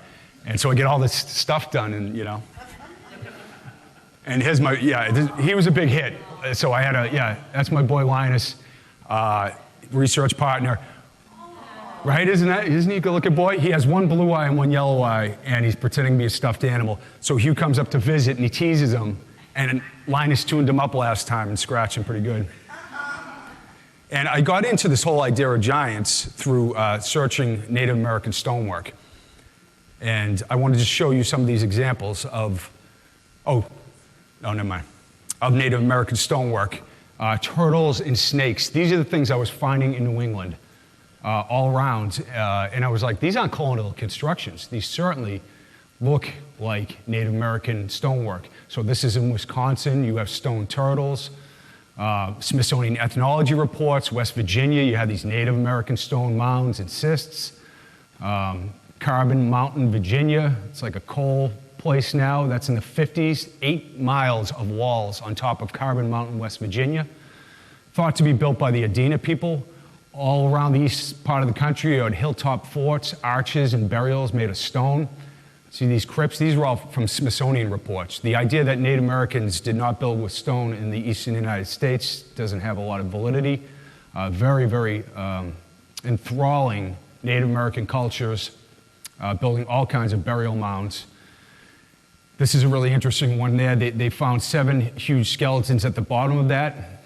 Right there, a 55-foot mound near Newark, Ohio.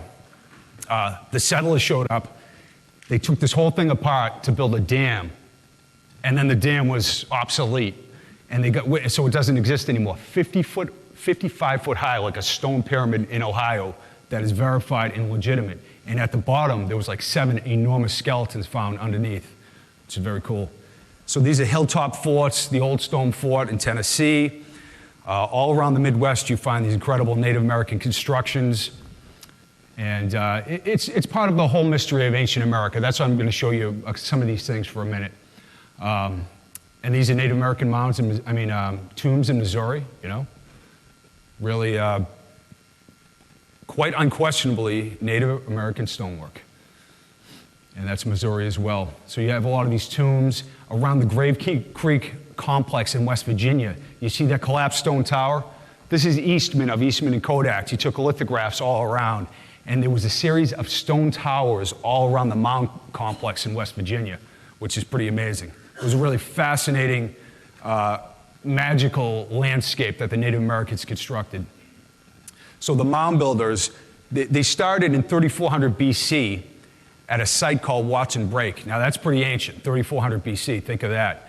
And then they didn't build too much, but they reformed in 1500 BC. So there's the mound collection at that date.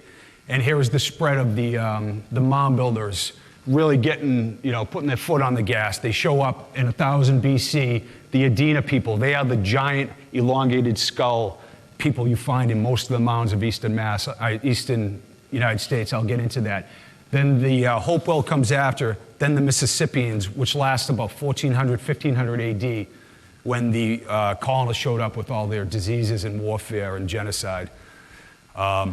This is Poverty Point in 1500 BC.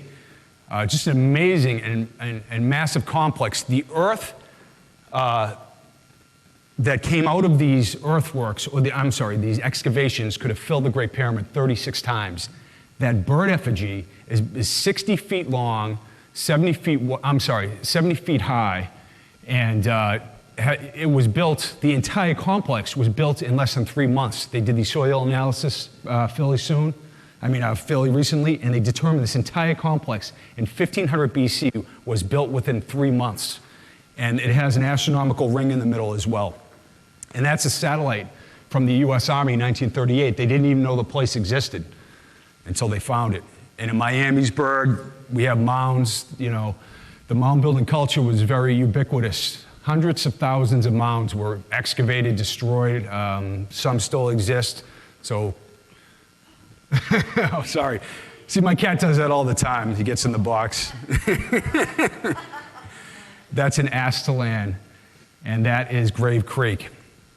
Pinson Mound Site is a 1,000-acre medicine wheel and astronomical observatory in Tennessee.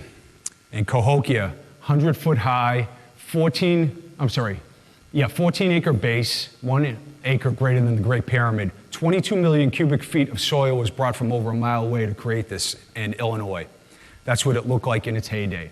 So this is the culture we are dealing with in the US, these sophisticated Native American cultures that were mind-boggling. Astronomical observatories, ceremonial plazas and complexes, and you can see the Mesoamerican influence that archaeologists do not admit, which is kind of sad because it was a melting pot of cultures that was happening.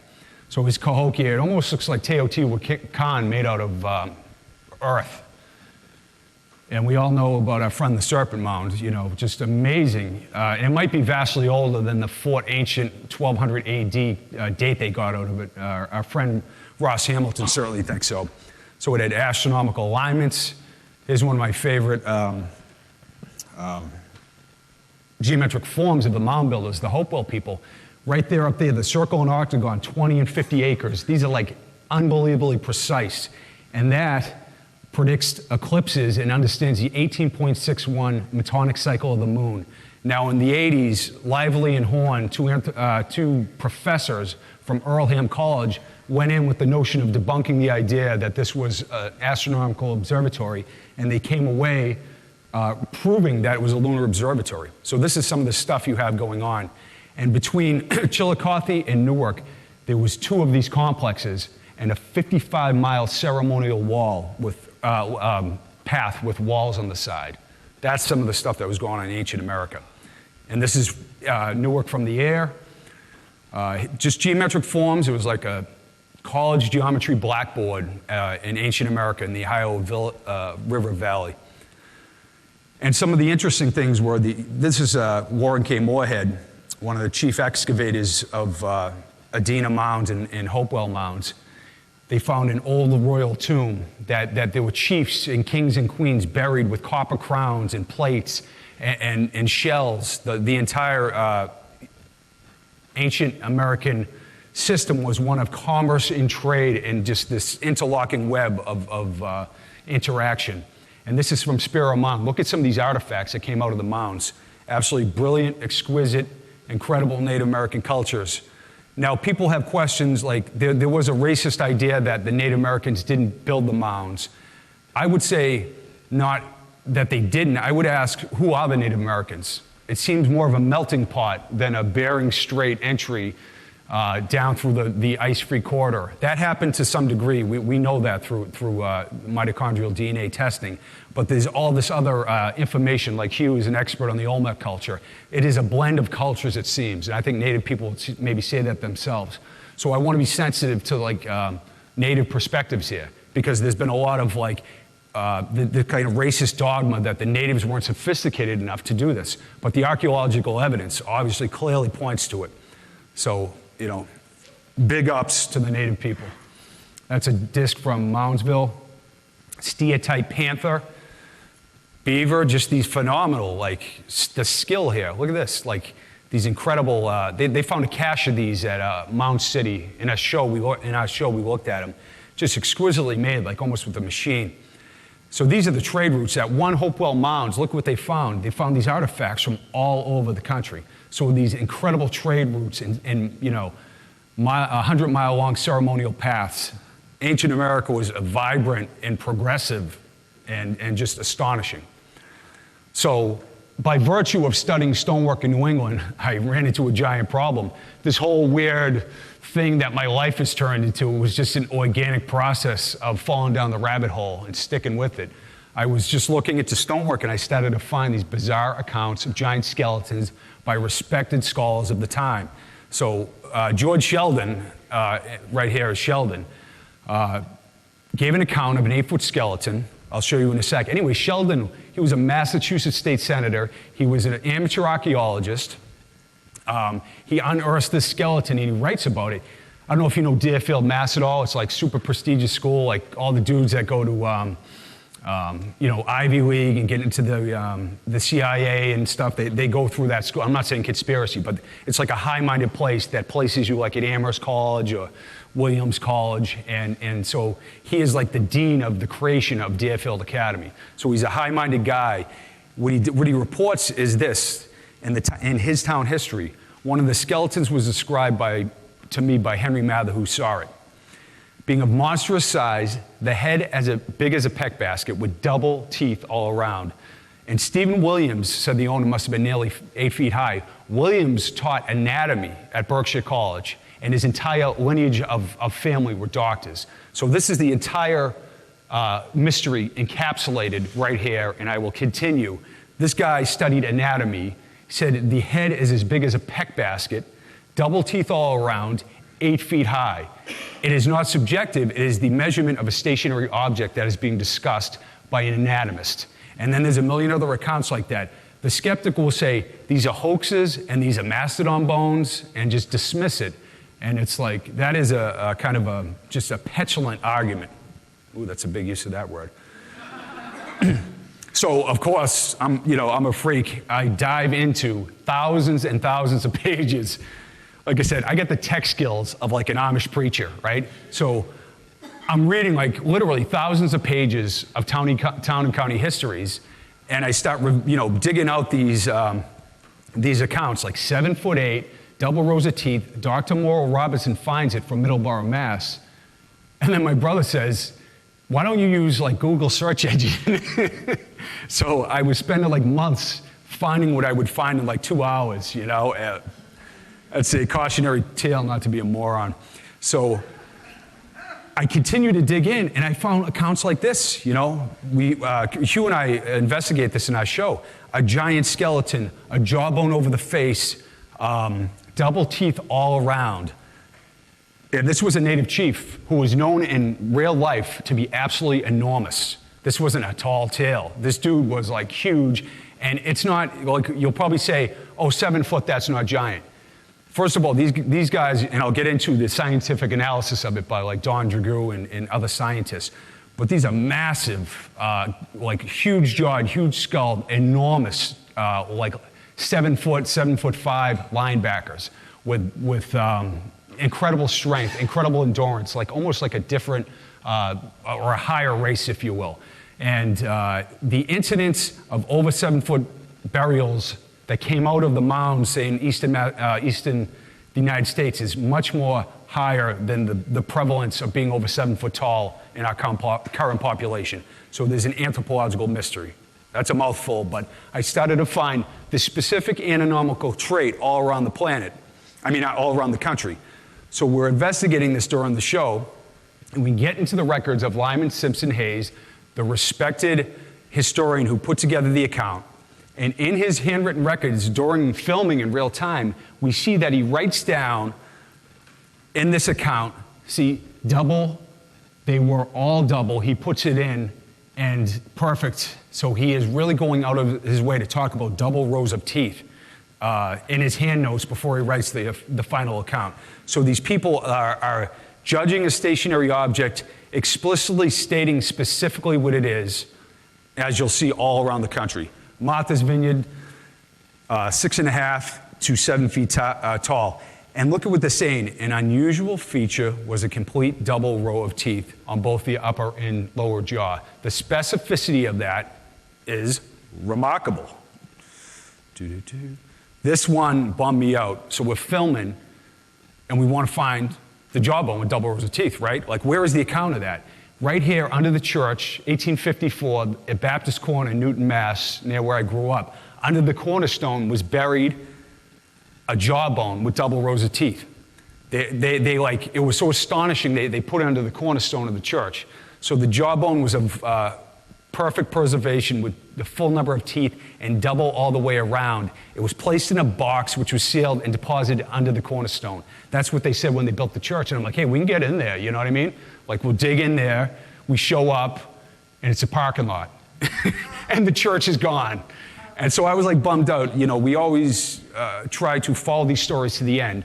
But if you think that's a hoax or something like that, that's like cognitive dissonance. You know, this is a real story. This is a real phenomena. You will see, as you know, I shower you with accounts what the mystery is all about. So I started to put together accounts all around New England. I meet Hugh at a conference. I'm like, I just want to like show you these accounts because I know you're like a megalith dude and a researcher. And then the whole theme, everybody at the conference, Freddie Silva, Ross Hamilton, everyone's talking about giants. And I never, you know, heard much about the giants other than the Bible and myth and legend. And I said, wow, all these researchers have dialed into this really cool mystery. No, I haven't yet. Oh, really? Oh. That's funny. Sorry. So the Bates Mound, it's an Adena mound, and a fracking company is trying to destroy this now. It has a 2,000-year-old stone wall at the base, which is cool. 3 at least 8-foot skeletons came out of there. Listen once again, the remarkable feature of these remains, they had double teeth in front and as well as in the back in both the upper and lower jaws. Is that pretty specific? That's not double rows of teeth or a couple extra teeth. They really go out of their way. And upon exposure to the atmosphere, the skeletons soon crumble back to Earth. Now, a lot of these accounts, even in Smithsonian ethnology reports, crumble to dust because they're so ancient. But they get measured and identified. It's really strange. They sometimes, like the Smithsonian scientists will say, we took it out of the ground, you know, like I had this enormous skull, it had double rows of teeth, and then it disintegrated within half an hour, like something about the atmospheric conditions. You pull it out, and so I did this TEDx talk, and it was like the #1 watched TEDx in the world, and the guys at TEDx took it down because it wasn't scientific. And I was just showing that, I was like this dude who loves history, like, don't you find this interesting? That's all I was saying. No scientific conclusion, no, I got all the answers. I did go off on the Smithsonian and the Koch brothers for giving them money to obfuscate global warming. So I was very naughty, but I was basically just showing this, right? Like a logical person, like a historian, or just anyone would say, that is so specific that, you know, you can't get around that. You can't make a case that it's a mastodon bone or whatever, you know? Here you go, Vassar, Minnesota. Each had double teeth, yes?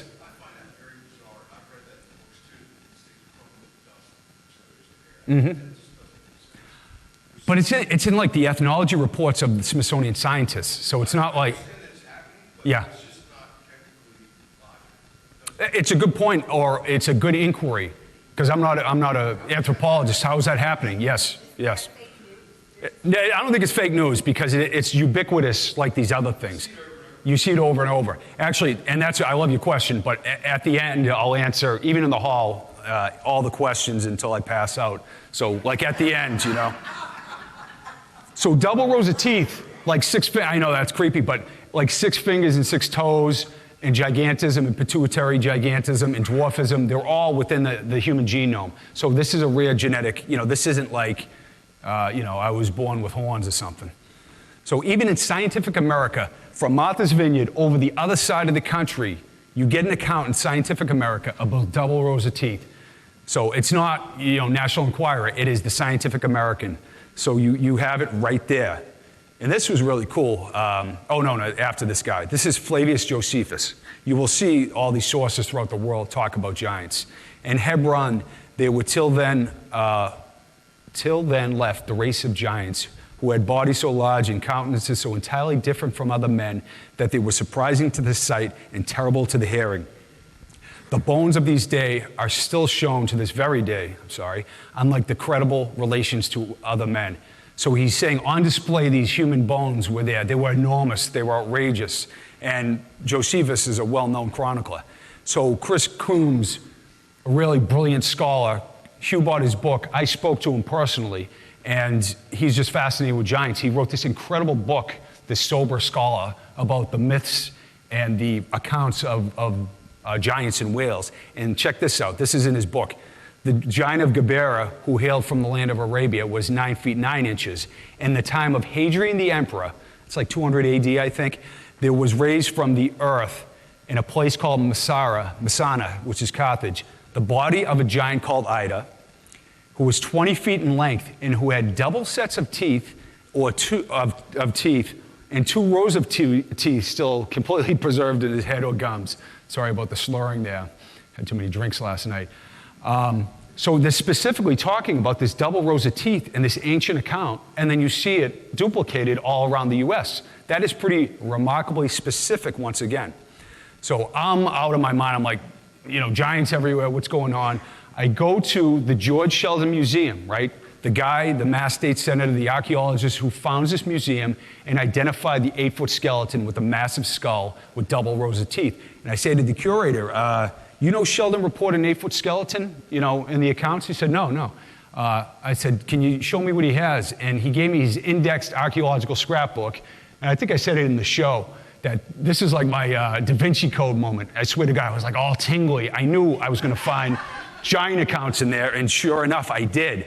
And he had pasted together a bunch of giant skeleton accounts from around the country during that time. So utterly remarkable and synchronistic. And I actually thought I was the first giant hunter, but I got to give it up to him. But specifically in his book, this is pretty freaky, because all the synchronicities in this are pretty wild. I go in there, they had on display the thigh bone of an over 8-foot giant from Marion, Ohio, but they repatriated as part of the Native American Repatriation Act of 1990, which I agree with. Like, the bones shouldn't be on display, put back in the ground to preserve the respect for Native peoples. I talked to a physical anthropologist who put it back in the ground, who is a friend of mine, and her daughter has double rows of teeth, and she said that she couldn't even talk about the measurements when they put them back in there. And that's not like a conspiracy thing, but it's just a part of the frustration in this. It's like, she admitted it was enormous, but it's like, I can't give you the specific measurement. We just put it back in the ground, and we don't write reports and stuff like that. So there is a lot of mystery and sometimes frustration in that. But Sheldon was on the trail of giants. He had a giant thigh bone. He wrote to other archaeologists about giants, and he posted them in his archaeological book. So this is like dawning on the mind of a brilliant antiquarian that this is a reality, because he had already talked about the 8-foot one. So I'll do whatever. I don't care. I'll go anywhere for a good story. I'll do ayahuasca ceremonies. I have friends who are scientists. And I went down to this noted skeptic, Andy White. He's like a hardcore skeptic. He's actually a very nice guy, and I hung with his family for a couple of days. But we had a debate about giants with his archaeological classes, in his anthropology classes. And basically we go back and forth, and I just basically said, I say these specific things that I'm saying. I'm saying, just keep your mind open to this, I'm not going to hit you over the head with a giant femur. I'm just going to say, be open to these things, because I am well versed in the sciences. I had that kind of mind, if I wasn't such a lunatic, that I would be like an anthropologist. But I am just broke out of the box, because it's just not a paradigm that answers our questions. And it has limitations. So these are some of the things I do in an attempt to unravel this mystery. So George Huntington, 1872, I think? No, 1892. I think I have the date right. This is in New York State. Professors Larkin and Cheney unearthed a 9-foot giant out of a burial mound. I have the account. Huntington's there as a 9 to 10-year-old boy. He is so astonished by it.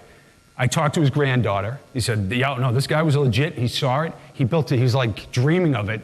He builds this 9-foot model of what he saw, because the bones crumbled to dust once again.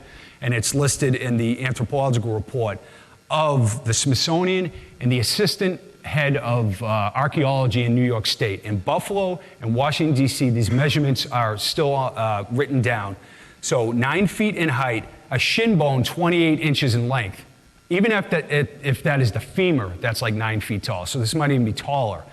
14-inch feet, 35 inches across the waist. And you see right there, in Buffalo and D.C., the measurements are kept. So these are the kinds of stories you see, just humans who are going about their business, measuring a stationary object and talking about it. That's Robert Walbo. He was from Ohio, but he has pituitary gigantism. That's what 9 foot tall looks like, but that's a medical condition. And that is not being displayed in these accounts. Like there's multiple skeletons in one burial that are talked about as being over 8 and 9 foot tall.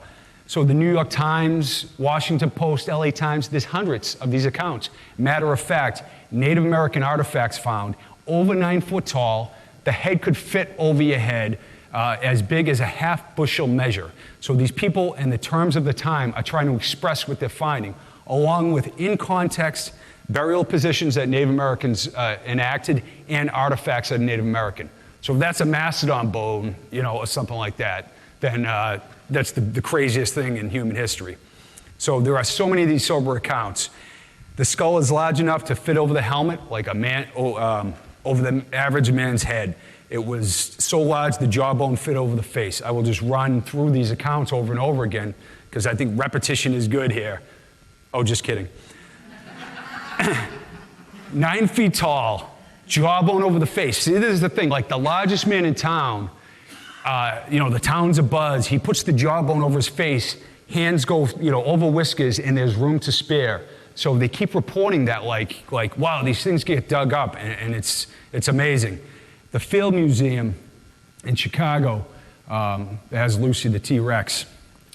They excavated the Chickasaw Mound, and within it they found, this is from the scientific document right here, there's the archaeological report. The skeletons are very large and tall. One femur bone was unearthed that was 29 inches in length. These are Field Museum scientists in the late 1800s or early 1900s. Look at that right there. The jars of such size that it would slip over my own and have considerable space to spare. So you're having, like, these academics give these sober accounts of a stationary object, and it's not subjective at all. And, it's quite interesting. Right here is the head of physical anthropology, W.J. Holland, noted paleoanthropologist, expert on dinosaurs. At McKees Rocks Mound, he unearthed between an 8 and 9 foot skeleton for the Carnegie, listed in Scientific American, right? So is that like, a farmer did this? Because that's a lot of garbage you hear about this whole thing. It's like, that people didn't understand measurements of the time, or, they were all farmers or hicks or something like that. There were, Hugh would agree, almost half of these accounts are from academic journals, of the trained scientists of the time. And it's not like, molecular biology. It is just anatomical measurement. It's not like, they just didn't have the skill set that we have today. That's true in DNA testing, but not measurement, right? And when the jawbone's over the face, the jawbone's over the face. I want to get this in there, doing an ad for the coconut water. No, just kidding. Get some proceeds here. I got to fly back tomorrow. So in Miamisburg, we talk about, out of these mounds came a lot of these skeletons, and we'll talk about that. This is a fascinating one. The same year as Holland, I think it's 1897, unearthed the 8-footer in McKees Rocks Mound in Pittsburgh. Thomas W. Wilson, head of physical anthropology for the Smithsonian, is involved in this excavation. The article is fascinating. European anthropologists show up. The town is abuzz. They dig up this 8 foot, 1.5 inch skeleton. It's on display. It's remarkable. They list it among the greatest giants of all time, like with Charles Byrne, the Irish giant. It is legitimate. There is a picture of it. There are descriptions of it. It's on display. This is what Wilson says about it, the head of physical anthropology of the Smithsonian. The authenticity of the skull is beyond doubt. Its antiquity is unquestionably great.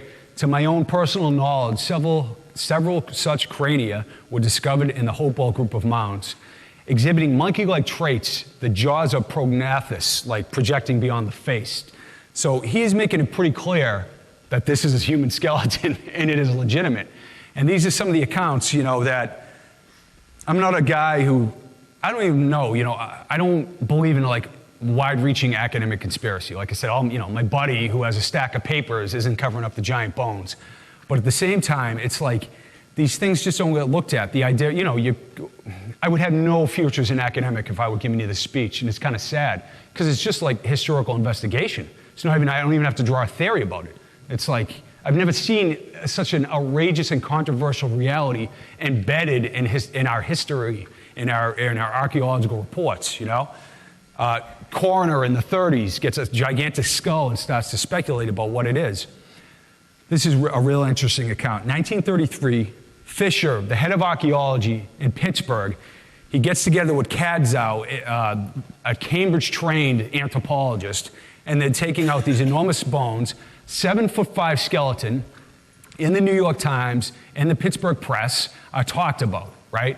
So months later, they're saying they're going to ship them to the Smithsonian, and right here, Kadzow is in the van 3 months later with the 7'5" skeleton. So these stories keep going. They talk about he's cruising with like the giant skeleton.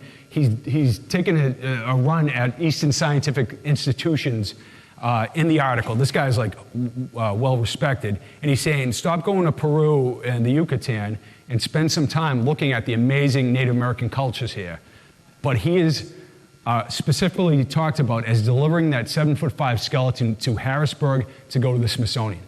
So you get a lot of that. So you conspiracy guys, you get a lot of meat on that bone because he is taking it there, you know, and we keep trying to push forward and check these records. I'm going to keep it up. I'm sure I'm going to do another episode of show that orients around giants, and we'll kick in some doors. So Don Dragoo, he's the head of the section of man at the Carnegie. In the 50s, in 1958, he unearths a 7'2" skeleton from the Cresap Mound because they were like, a mining company bought it. So they got to dig up the burial site first to check it out and catalog it and rebury the bodies. But right down there, burial 54 on the right, that enormous skeleton is 7'2". And that's Don Dragoo from the Carnegie. But what he's also saying, this isn't like, skinny basketball players. Him, Webb and Snow from Kentucky University Anthropology all agree that a robust, amazing, anatomic race of people the Adena were. You know, these kings and queens who elongated their skulls, were buried in the mounds, were a different, almost race of people. These sober academics are saying that. And you say, oh, 7 foot. There's a lot of 7-footers coming out of there, you know? I'm not going to dig up the local graveyard, but the amount of 7-footers you're seeing is well beyond what you see in the modern day population. This isn't like 1812. This is another excavation in 1952. University-trained anthropologist, a University of Kentucky-led dig, Webb and Snow. They unearthed a 7-foot skeleton at the Dover Mound as well. Hugh showed the slide last night. This is Santa Rosa, the Santa Barbara Museum. Right here, it clearly says several of these skeletons measure over 7 feet tall, and they're at least 7,090 years, I think. So this is right in a historical society. These are all accounts that are right there. Catalina Island, Ralph Glidden, 7 foot, 2.5 inches. When we studied this in the show, we found a 28-inch femur that the mayor of Avalon and Glidden, the amateur archaeologist, had unearthed. A 28-inch femur is absolutely enormous. It indicates an over 8 foot tall person. So in our show, we're checking out the story of the Steelville Giant. And right there, my brother is behind him. There was a giant grave that we found where the 8-foot skeleton was reported to come out of. We actually found a tooth, a huge tooth right there. And we call history, it's like, what the hell do we do? And he's like, you gotta go to the coroner, well, we kinda knew what to do, but it's like, go to the coroner, call the state. We take the tooth there, and it was a bison's tooth. And it was like, we found it, WTF. But anyways, what we did was we checked the family members of the Billy Harmon who pointed to the skeleton. This whole story unravels that they take the skeleton to the doctor's office, the University of Missouri Archaeology Department puts it together on the floor next to this 6-foot dude. So we find a picture of it in the microfilm, and we also find the account 15 days later where it gets shipped out to the Smithsonian. 8 foot tall, well of normal range, make of it what you want, but in live time, while filming, we investigate this account. We find the picture and the account that says it was shipped to the Smithsonian. So that was cool, because you film and it's like, what do you think you're really going to find with 2 or 3 days, we've been blessed in our shows to refine things in real time, which is cool. So as you know, I'm an Edgar Cayce guy. And, I was talking to my friend, who's a Christian. It's like, all this reminds me of, it's like Hillary Clinton, Trump, Pelosi, it's like, if once you're embedded in a position and you're not like in the middle or you can't appreciate and respect everybody's views, you're just done. It's so boring to be in conflict with people instead of just like, I may not agree with you, but I respect you wherever you're at in your views. I found that I started from a position of, I was an atheist for a while, actually. We grew up in Boston. I was an altar boy. We had like a pedophile priest. I didn't get molested, but we used to give him a ride home, and he would give these hateful sermons. And I'm like, Dad, what's going on? Man, this is so creepy. But then I started to come around, and like Jesus was one of my boys, like Buddha, Yogananda, these masters are teaching wisdom, right? So the Bible has a lot of wisdom in it. And sometimes it might be correctly misinterpreted by certain people, but I really think it is an astonishing document that is well worth investigating. So I'm open to it all, and I've been drawn back into like the mysteries of the esoterics, the Sumerian text, the Bibles, the Bible. So I'm open-minded to all that. And Cayce gave readings. He was a mystic who went to a trance-like state, and he specifically talked about giants. There's a question. A reading Atlantis asked them about the kind of people that existed. They took on many sizes as to stature, from that as may be called the midget to the giants. For the giants in the earth in those days, men as tall as what would be termed today 10 or 12 feet in stature and well-proportioned throughout. I'll get back to well-proportioned in 1 second. I'll give a quick spiel here that I do during my talk. So I do a comparative analysis of Edgar Cayce, Rudolf Steiner, the Bible, Plato, all these different sources, and they're all talking about like a lost world, a great flood, and giants being part of an ancient population. It's all around the world, and Cayce is really strengthening that point. So what I do today is I open up my computer and somebody sends me this account. Check this out. And remember well-proportioned throughout in the Cayce thing. So this is from Georgia, and it talks about near the quarry, I'll read it. 7.5 feet in length, 18 inches long the feet, the arms, legs, etc., proportionally long and large. Teeth near the skeleton are supposed to belong to, measured 1/2 inch in length. 1.5 inches in length. This is kind of blurry, but they find, and then it's a sarcophagus. I don't know, you guys probably see it better than me, I am blind. So this is like really cool. Somebody said, hey, I found this today. She was probably excited about it. I'll let you into the methodology of a giantologist, right? They don't name the people, but they name the quarry and the site. So I'll contact the quarry if it's still in existence. I'll check through, families, members. I'll look through historical records, and I'll see if there was an account of this. A 7.5 foot skeleton in a sarcophagus was pulled out of there. Look at the matter-of-fact nature of that account. There were so many. Do you think that's a hoax? Like it never happened at all? It just seems like they're naming the company. Usually they name the people. The town's abuzz. The mayor got the skull over his head. It's like that's what you find over and over again. And I don't want to give you the hard sell. I just to me it's doesn't it make sense that these aren't hoaxes? I try to apply logic and reason to this. So Plato, Cayce had a lot of really interesting things to say about the mound builders. He said that they built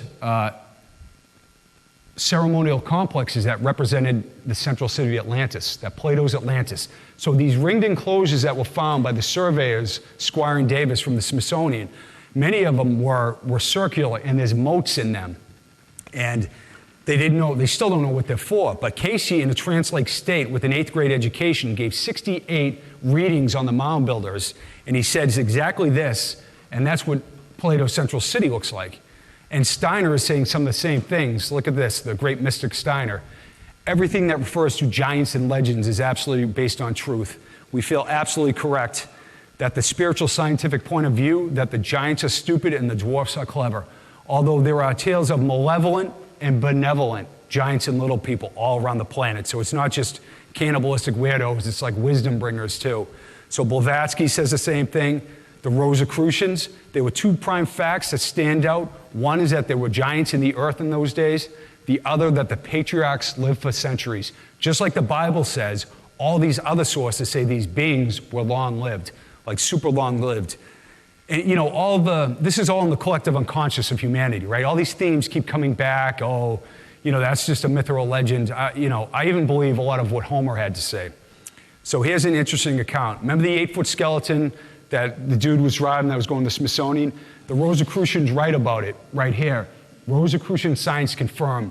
They believe that giants existed, and it is part of the esoteric wisdom, like the Freemasons, that go back through the temple priests of Sais to Atlantis. That's what they say. I kind of agree, but that's another story. Washington, Freemasons, we do a chapter, Presidents and Giants, which is pretty wild. Jefferson meets 6.5 to 7 foot tall Osage warriors. They're noble, they're incredibly strong. They're always described as handsome and stately, like they have this royal bloodline or something like that. And some people think that this royal class is the giant ones, and that's why it maintained itself and eventually died out, because the explorers talk about it. But the native populations were horribly decimated, so we lost a lot of that. Along with the oral traditions, we lost the physical manifestation of these giant people. So the Bone Cave in our show, we go through there. Actually, I thought it was cool when Hugh played that clip, of the show. I got to do that in the future, unfortunately. I know. I'd rather just watch the show and sit down and, me shut up. So we follow this wild account going through caves. So, I think we're going to re-promulgate, this idea of chasing for the lost world and giants on hopefully another network. But I like that idea. I think people find it cool. I get, cops and TSA agents, they love my show. I'm always like, do they weed on me? And the TSA agent is like, I love your show. It's so funny, man. My guilty mind. And I think it resonates with people, the sense of exploration. And we always try to get in the libraries and show that it's, you're cool if you're researching, if you're intelligent, if you have a curious mind, it's a cool thing, get out of the bar and live a life that's inspiring. So during the show, we were investigating this account. This is really cool. A naturalist goes down and finds this almost 10 foot tall. Those are the skulls.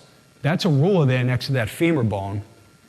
Now, the guy who wrote this story was this incredibly respected editor and newspaper man that traveled the country for stories. And he went down and wrote about this and met the naturalist and went in the cave. And he took a photograph of this. And this is actually in a Rosicrucian publication. This is all verified. Victor Hoffelmeyer. And we go down in the show because we want to explore that cave. And we get down there, literally didn't know that it was underwater. And we found it underwater in Beaver Lake, which is pretty cool. We found it. We found a 70-foot ancient Native American stone wall that's never been found by colonial people. But in the cave, there was no evidence there when we dove. So it was kind of a bummer, but we're trying to verify these stories. This isn't just a tall tale. There's a photograph, and a respected guy wrote about it, and this family member said this, and we explored the place, and it was there. So we're trying to go out of our way to really chronicle these things. If in 20 years, if I was interested in the subject, I would go back to our book and be just, fired up. Because there's so much cool stuff we put together. I know it sounds like a pitch, but it's true. These stories are amazing. Like the giants of Sonora, Mexico. Paxton Hayes, Byron Cummings, the Dean of Southwest Archaeology, head of the University of Arizona Archaeology Department. He goes down with G.E. Coker, a miner in the Sonora region, and he identifies over 8-foot skeletons in a Yaqui Indian burial mound, right? This guy does. I talked to his biographer, and he's like, oh yeah, tales of giants everywhere. He fully believed that giants existed. So this is his first news release in 1930. Superstitious natives destroy relics of prehistoric supermen. They're over 8 foot tall. The Yaqui Indians are pissed because the miners unearthed the bones of their ancestors or whoever. So they bust out the rifle butts and they get them out of there. And Cummings is asking the Smithsonian and other scientific institutions to help preserve the bones of over 8 foot people. These are all documented. And Cummings is revered as one of the most brilliant archaeologists in US history. But they never talk about the giant story that is thoroughly documented. So it goes on and on. The Lost City of Giants, the same year, this story is told. Oh, I'm sorry, this might be a year or two later, where this guy, Paxton Hayes, he goes into the caves at Sonora. I'll tell you the backstory. Hayes is half Yaqui Indian and half Caucasian. He goes and he lives with the Yaqui Indians for 7 years to learn their ways. And they show him where the Lost City of Giants is. He took the other route because he wanted to explore this mystery, and he lived with the people. And so he is ingratiated into their tribe. And they're fierce. You could never, if you read about the Yaquis, the Mexicans couldn't tame them, the US government couldn't tame them, they will like legit stay away. So he finds this place, this lost city of giants. There are 34 burials of 7.5-foot mummies in these baskets. And he writes about it right there. And here he is here, Paxton Hayes. We got his son on the show. I actually tracked him down after 2 years. He works for like an electric company way out in the middle of like south of Tucson. And my brother and I are driving through this crazy desert with like no infrastructure in the middle of nowhere. And my brother says, this is like Breaking Bad. And it made it on the show, man. That was funny, yeah. So we meet with the son. It was really cool. But anyways, this story went on for 20 years. Finding of giant bones confirmed. It shows up in the newspapers, right? There it is. It looks like a Star Wars set. But what Carlos Hayes told us, his dad with flash powder took 5 pictures of this whole adventure. And that is the Lost City of Giants. And that archaeological site, I've been in touch with anthropologists, has never been found. We are trying to find it, but there was like a travel warning. There's like narco-terrorism, crazy shit going on there. So we want to get back there to this place. And even if the mummies are gone, it would be this astonishing archaeological find. So it literally existed. We have the original press release photos from this entire adventure. And here's one of the 7.5-foot mummies, bound up. Right there, the whole thing runs down and talks about the mummies. It gives you the dates. It gives all the specifics. We get this picture, one of the ones he took. That's a giant mummified head in a gourd that Paxton Hayes has in his hands here. So it is visual proof of what's going on. 34 mummies over 7.5 feet tall. This article comes out in 1933. David Chapman Lewis, I think, from the Smithsonian. It says 6.5 feet high, but actually the article checks itself, and it's 7.5 feet high mummies that they found. So Hayes takes a burial robe and artifacts of the Smithsonian, and they get in this kind of scientific battle, and I think they pulled the funding of Paxton Hayes because he started talking about giants. Hayes was invited to the White House. He brought, and we talk about this in the show, he brought these artifacts, whatever he could bring to the Smithsonian, and begged them to come back and do an official dig and help them.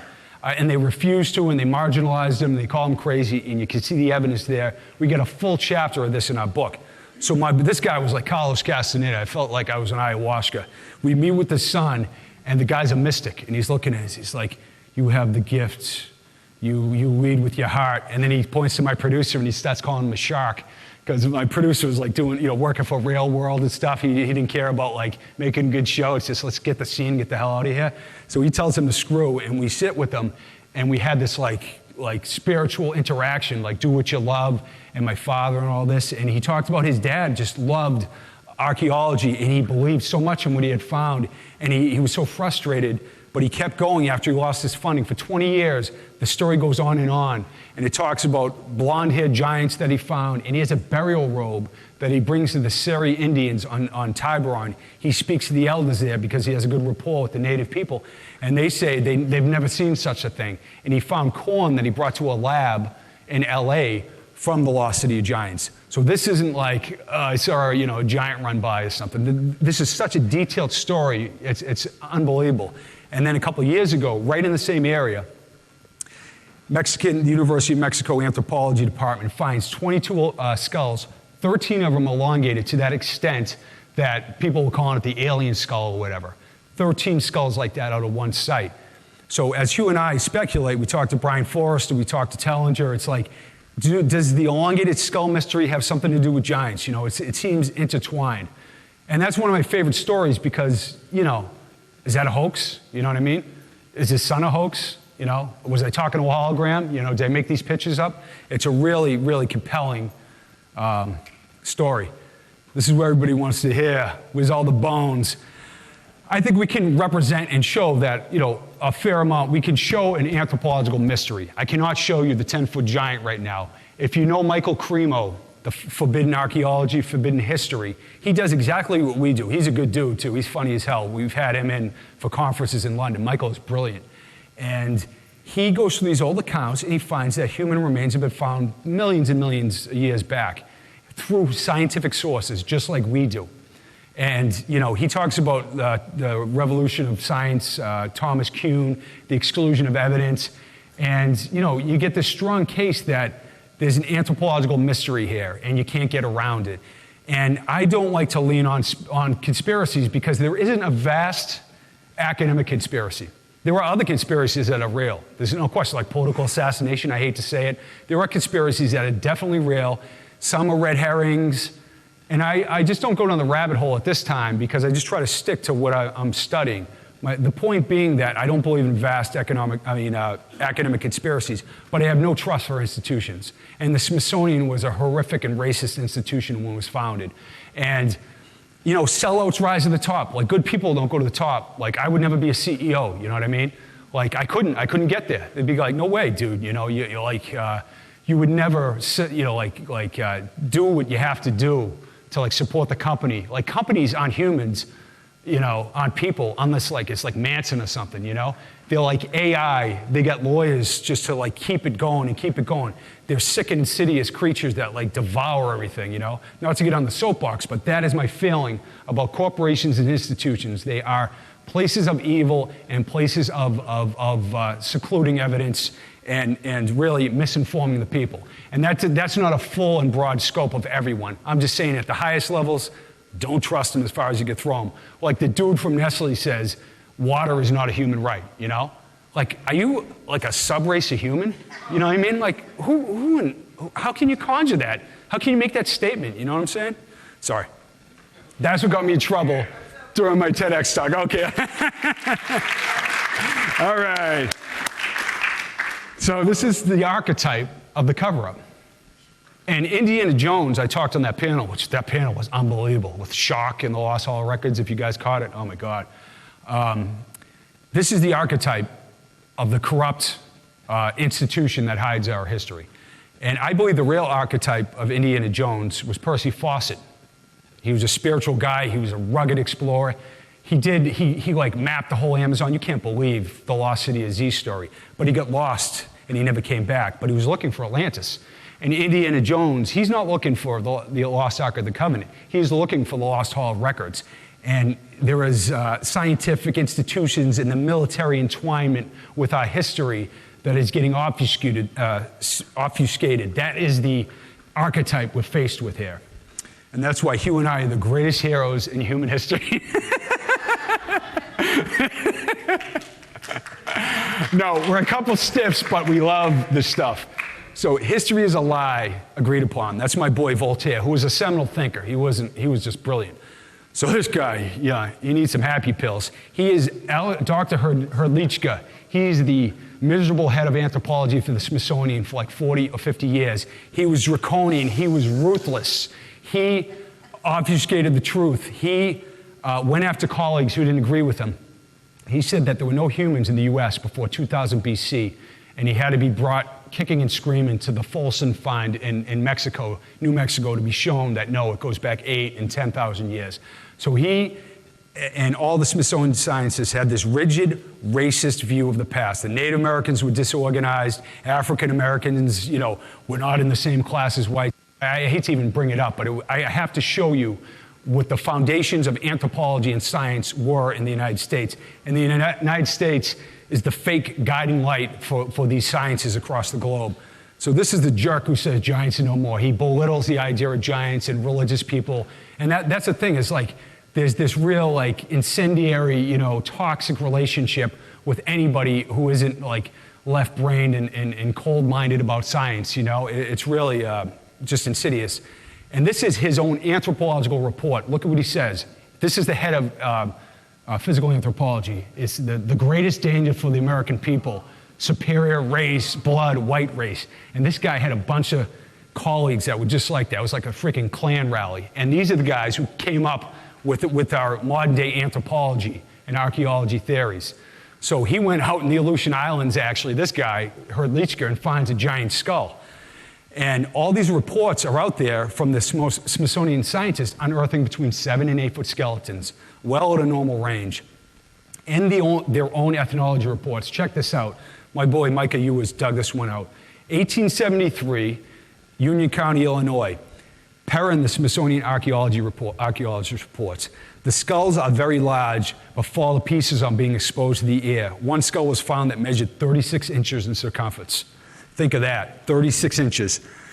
That's like, I don't even know, 9 foot tall, 10 foot tall. Right here, another report that's in the New York Times, 7'6" from the Smithsonian. And here they talk about, two lawyers talk about a giant axe that was found at the site where the Smithsonian scientists found the 7'8" skeleton, right there, all laid out. And Hugh and I studied these giant artifacts, 30 pounds right there. And we held a 30 pounds axe, and we got pictures of it in our book. And all these giant axes were found all over the mound builder sites. I'm going to move a little quickly here because I'm running my mouth too much. But over and over again, you find this. The lowest level at a site in South Africa, they found these giant hand axes that are like 50,000 years old. Who's using that? And then the Smithsonian's own ethnology report, they have a skeleton over 7 foot tall, bone, thighs, and skulls sent to the Smithsonian, on and on and on. This one here, they find an enormous skull. It goes to the Texas Archaeological Research Lab. Actually, it has been refound, and I'm going to go check on it myself. Yeah, one of Andy White's students refound this. It was lost for a while. But look at that skull on the right. That was found in 1940, WPA dig, William Duffin. And then here's an interesting story. 7 years ago, the skeleton of an Indian in a splendid state of preservation was found. Widgeon, he was he was born into slavery, an African-American naturalist who was widely respected in the University of Maryland. He wired together 7.5 and 8 foot tall skeletons at the Franklin Street office. I spoke to the head of records, Linda, your name is escaping me, but anyways, I contacted her, and she said, these were listed in the newspaper, they were on display, and there was no mention of, there was no record of them, no written record of them. She said she is completely astonished. I had her contact the Smithsonian, they didn't get them. She has found no trace of these skeletons, wired together, talked about by the president, and this really well-respected naturalist wired them together in their office. And this is the one I keep chasing. Hopefully we're going to do an episode around this idea. Because if they're all 5'7", we're going to find out, right? And if not, what the hell happened to 7.5 and 8 foot tall skeletons? This isn't like, some half-assed museum. This is the Maryland Academy of Sciences, the oldest scientific institution in the country.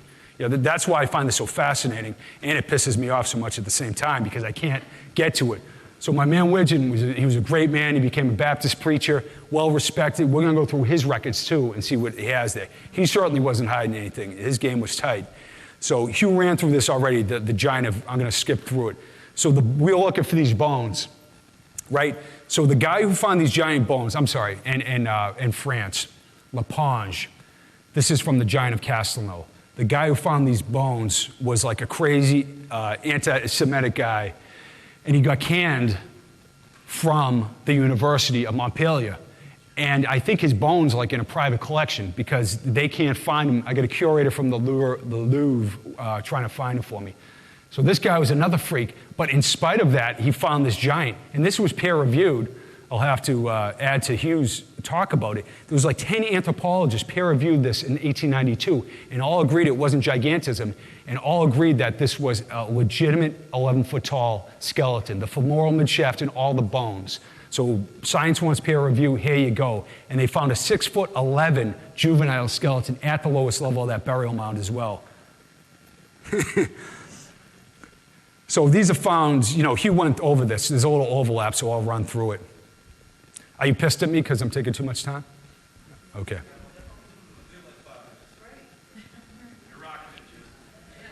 So let me get to places that Hugh hasn't covered right here. The explorers, they go around and they find giant skeletons, giant native chiefs everywhere.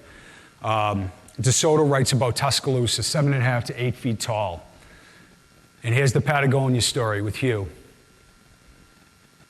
Pardon me, we've gone through all this with Hugh, so if I'm not... Or do you want to just wind in the direction of just talking about that. You want to come up and do that? Yeah, so this is essentially, this is where I'm going. There's a couple more slides, but the same story. It's like, we have displayed, I think, a credible and reasonable and sober argument that this is a reality, right? And I know you guys are like cool and open-minded, but it's not like if the room were full with like people who had never heard of this, wouldn't you think they would, like 90% of them, or like a jury that didn't have a preconceived notion, you would say, how can you say there was nothing here? That's what drives me in this right here. So my boy Hugh wants to talk. Is this microphone on? No, I didn't put it on. Can you turn this one on, please? Oh. Can you turn this one on, please? Okay, thank you. Yes, so thank you, Jim. And we're just going to, the reason we want to finish up with this is because people have questioned us a lot about where these giants came from. And so there's a few theories we're just going to run through fairly quickly. Jim's going to jump in on this as well. One of them is there's this idea of Cro-Magnon man. Now, he emerged apparently in Europe around 45,000 years ago. However, in the early accounts, they were often over 7 feet tall. And this is the origins of the modern humans as we know, the Homo sapiens, etc. But in North America, we have evidence that we've published in our book that there are Cro-Magnon type skulls and bones and even artifacts that are older than 45,000 years. So did they come from America and go over to Europe? This is one of the theories which has been emerging. This is a 41,000-year-old upper jawbone found in England, in the southern coast of England. Just to show you the type of thing we're looking at here. In 1888, more were discovered. Some of them are actually 200.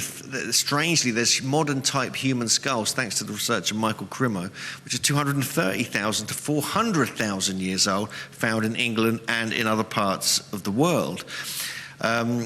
We have the giant hand axes. We'll skip through these. These are just a series of different, huge, extremely ancient, 250,000 years old, some of them, hand axes and tools found in England, including footprints and other such things. I'm just going to try and get to the right slide here. But these are what interest me. These are this is Homo heidelbergensis. Now this, if we go back to 200,000 to 300,000 years ago in Africa and in Europe, these were a type of human that were around. Lee Berger, who's a university professor in South Africa, said they're routinely over 7 feet tall. But this one here is actually in the university that Michael Tellinger got access to, and it's twice the size of a normal human skeleton. Now, what's interesting about the Homo heidelbergensis is that these were the predecessors of the Denisovans, who 100,000 to 40,000 years ago were flourishing in the Altai region of Siberia, and they created these amazing crystalline bracelets with drill holes and other such technologies which shouldn't have existed at this time, including needles. We talked about this briefly last night, but some of you weren't there though. This is the Denisovan cave where these discoveries are being made, and the reason this is interesting because the teeth they found are often twice the size of modern human teeth. May I cut in? Yeah, they took it to the Max Planck Institute. It was so large they thought it was a cave bear tooth, but what it revealed was there was a human ancestor that interbred with us and Neanderthals, and that bracelet is actually 65,000 years ago. So think of that. The Denisovans were vastly more sophisticated than Homo sapiens at the time, and apparently possibly of giant size. So there's like an anthropological link here we're getting to. Yes. Yeah, so basically what we're getting at is that there's much more to this, the origins of these giants, than meet the eye, because we're finding Denisovan DNA in North America, in the Canadian tribes. We know there's a timeline, which we feature in the Origins of the Tall Ones chapter in the book. Andrew Collins is working on this as well with Greg Little. It's a fantastic book they've been working on called Denisovan Dawn and the Influence in North America. And we really have to question, there's many questions that are unanswered. We've got Graham Hancock's now working working on a book about North America. He's probably going to include work on the Denisovans and the giants. But this idea of American genesis intrigues me, especially because we're finding Cro-Magnon type skulls in North America before Cro-Magnon appeared in Europe. And there are theories and traditions in North America, the Algonquin speaking nations in the Northeast, of them going out and migrating out of America into different parts of the world. So we have to question, did the giants originate here? Because we have extremely ancient occupation on places like Catalina Island, going back 40,000 years of human occupation, with skeletons that are 15,000 and 20,000 years old. We have the Winnemucca petroglyphs in Nevada, near Lovelock Cave and Spirit Cave, which are 14,800 years old and clearly carved out by giants. Could I say one thing? And there's a new find, 130,000-year-old San Diego find. I don't know if you saw that. Yeah, the questioning, it's like rude tools and like the extraction of marrow and cut marks on bones from the mastodon. I think it was from '92, and they've reanalyzed it. And the guys have a lot of guts for putting the scientific paper out there. It says that somebody, maybe Denisovans and Neanderthals, were here 130,000 years ago. And we actually write about that in a book before it came out, so hopefully it comes true. One quick point I want to make about what science has gone through. Their rigid paradigms have precluded evidence and screwed us out of true history for a long time. And not to diss individual scientists, but the paradigm is limited and sucks. The Clovis berry is dead. Out of Africa is like in tatters. They found hobbits in Indonesia in 2001. We find Denisovans and Neanderthals mating with humans, an anthropological heresy back then. Göbekli Tepe is found. The red cave dare people are found, a super archaic species in China living like 14,000 years ago. Science has been freaking wrong about everything. God bless them. I'm glad, if I go to the doctor and I need some surgery, but this rigid scientific analysis that continues of the Great Flood, the cometary impact was just proved a couple months ago. A study, I spoke to the scientists, it was so large that they put in 2 reports, a team of scientists. 13,000 years ago, there was a devastating impact that destroyed 10% of the landmass of the Earth. Greater by fire, greater than the cataclysm of Chicxulub that destroyed the dinosaurs 65 million years ago. That has been verified. We've all been talking about it, Shark, Hancock, Collins, all of us. And now we've been vindicated. And the comet, why fear the broom star? Because the natives knew that it caused the comet and the Great Flood, just like the Bible. So I know this is a whacked out rant, but you know what I mean? Like, science has been wrong at every turn. All the golden calves have been kicked down the stairs, and we're still pretending. It's not like a personal thing. I love science, I love PBS. But let's not be chumps about this and take shit from people who are just entrenched in thought systems that just enslave the planet. You know what I mean? Like, think for yourself and have a curious mind. And science has been so wrong, man. It's like I had losers, I used to bet with a bookie, and I could tell, like a loser's mindset that would lose all his cash. And that's what science is. It's like a bad junkie, you know what I mean?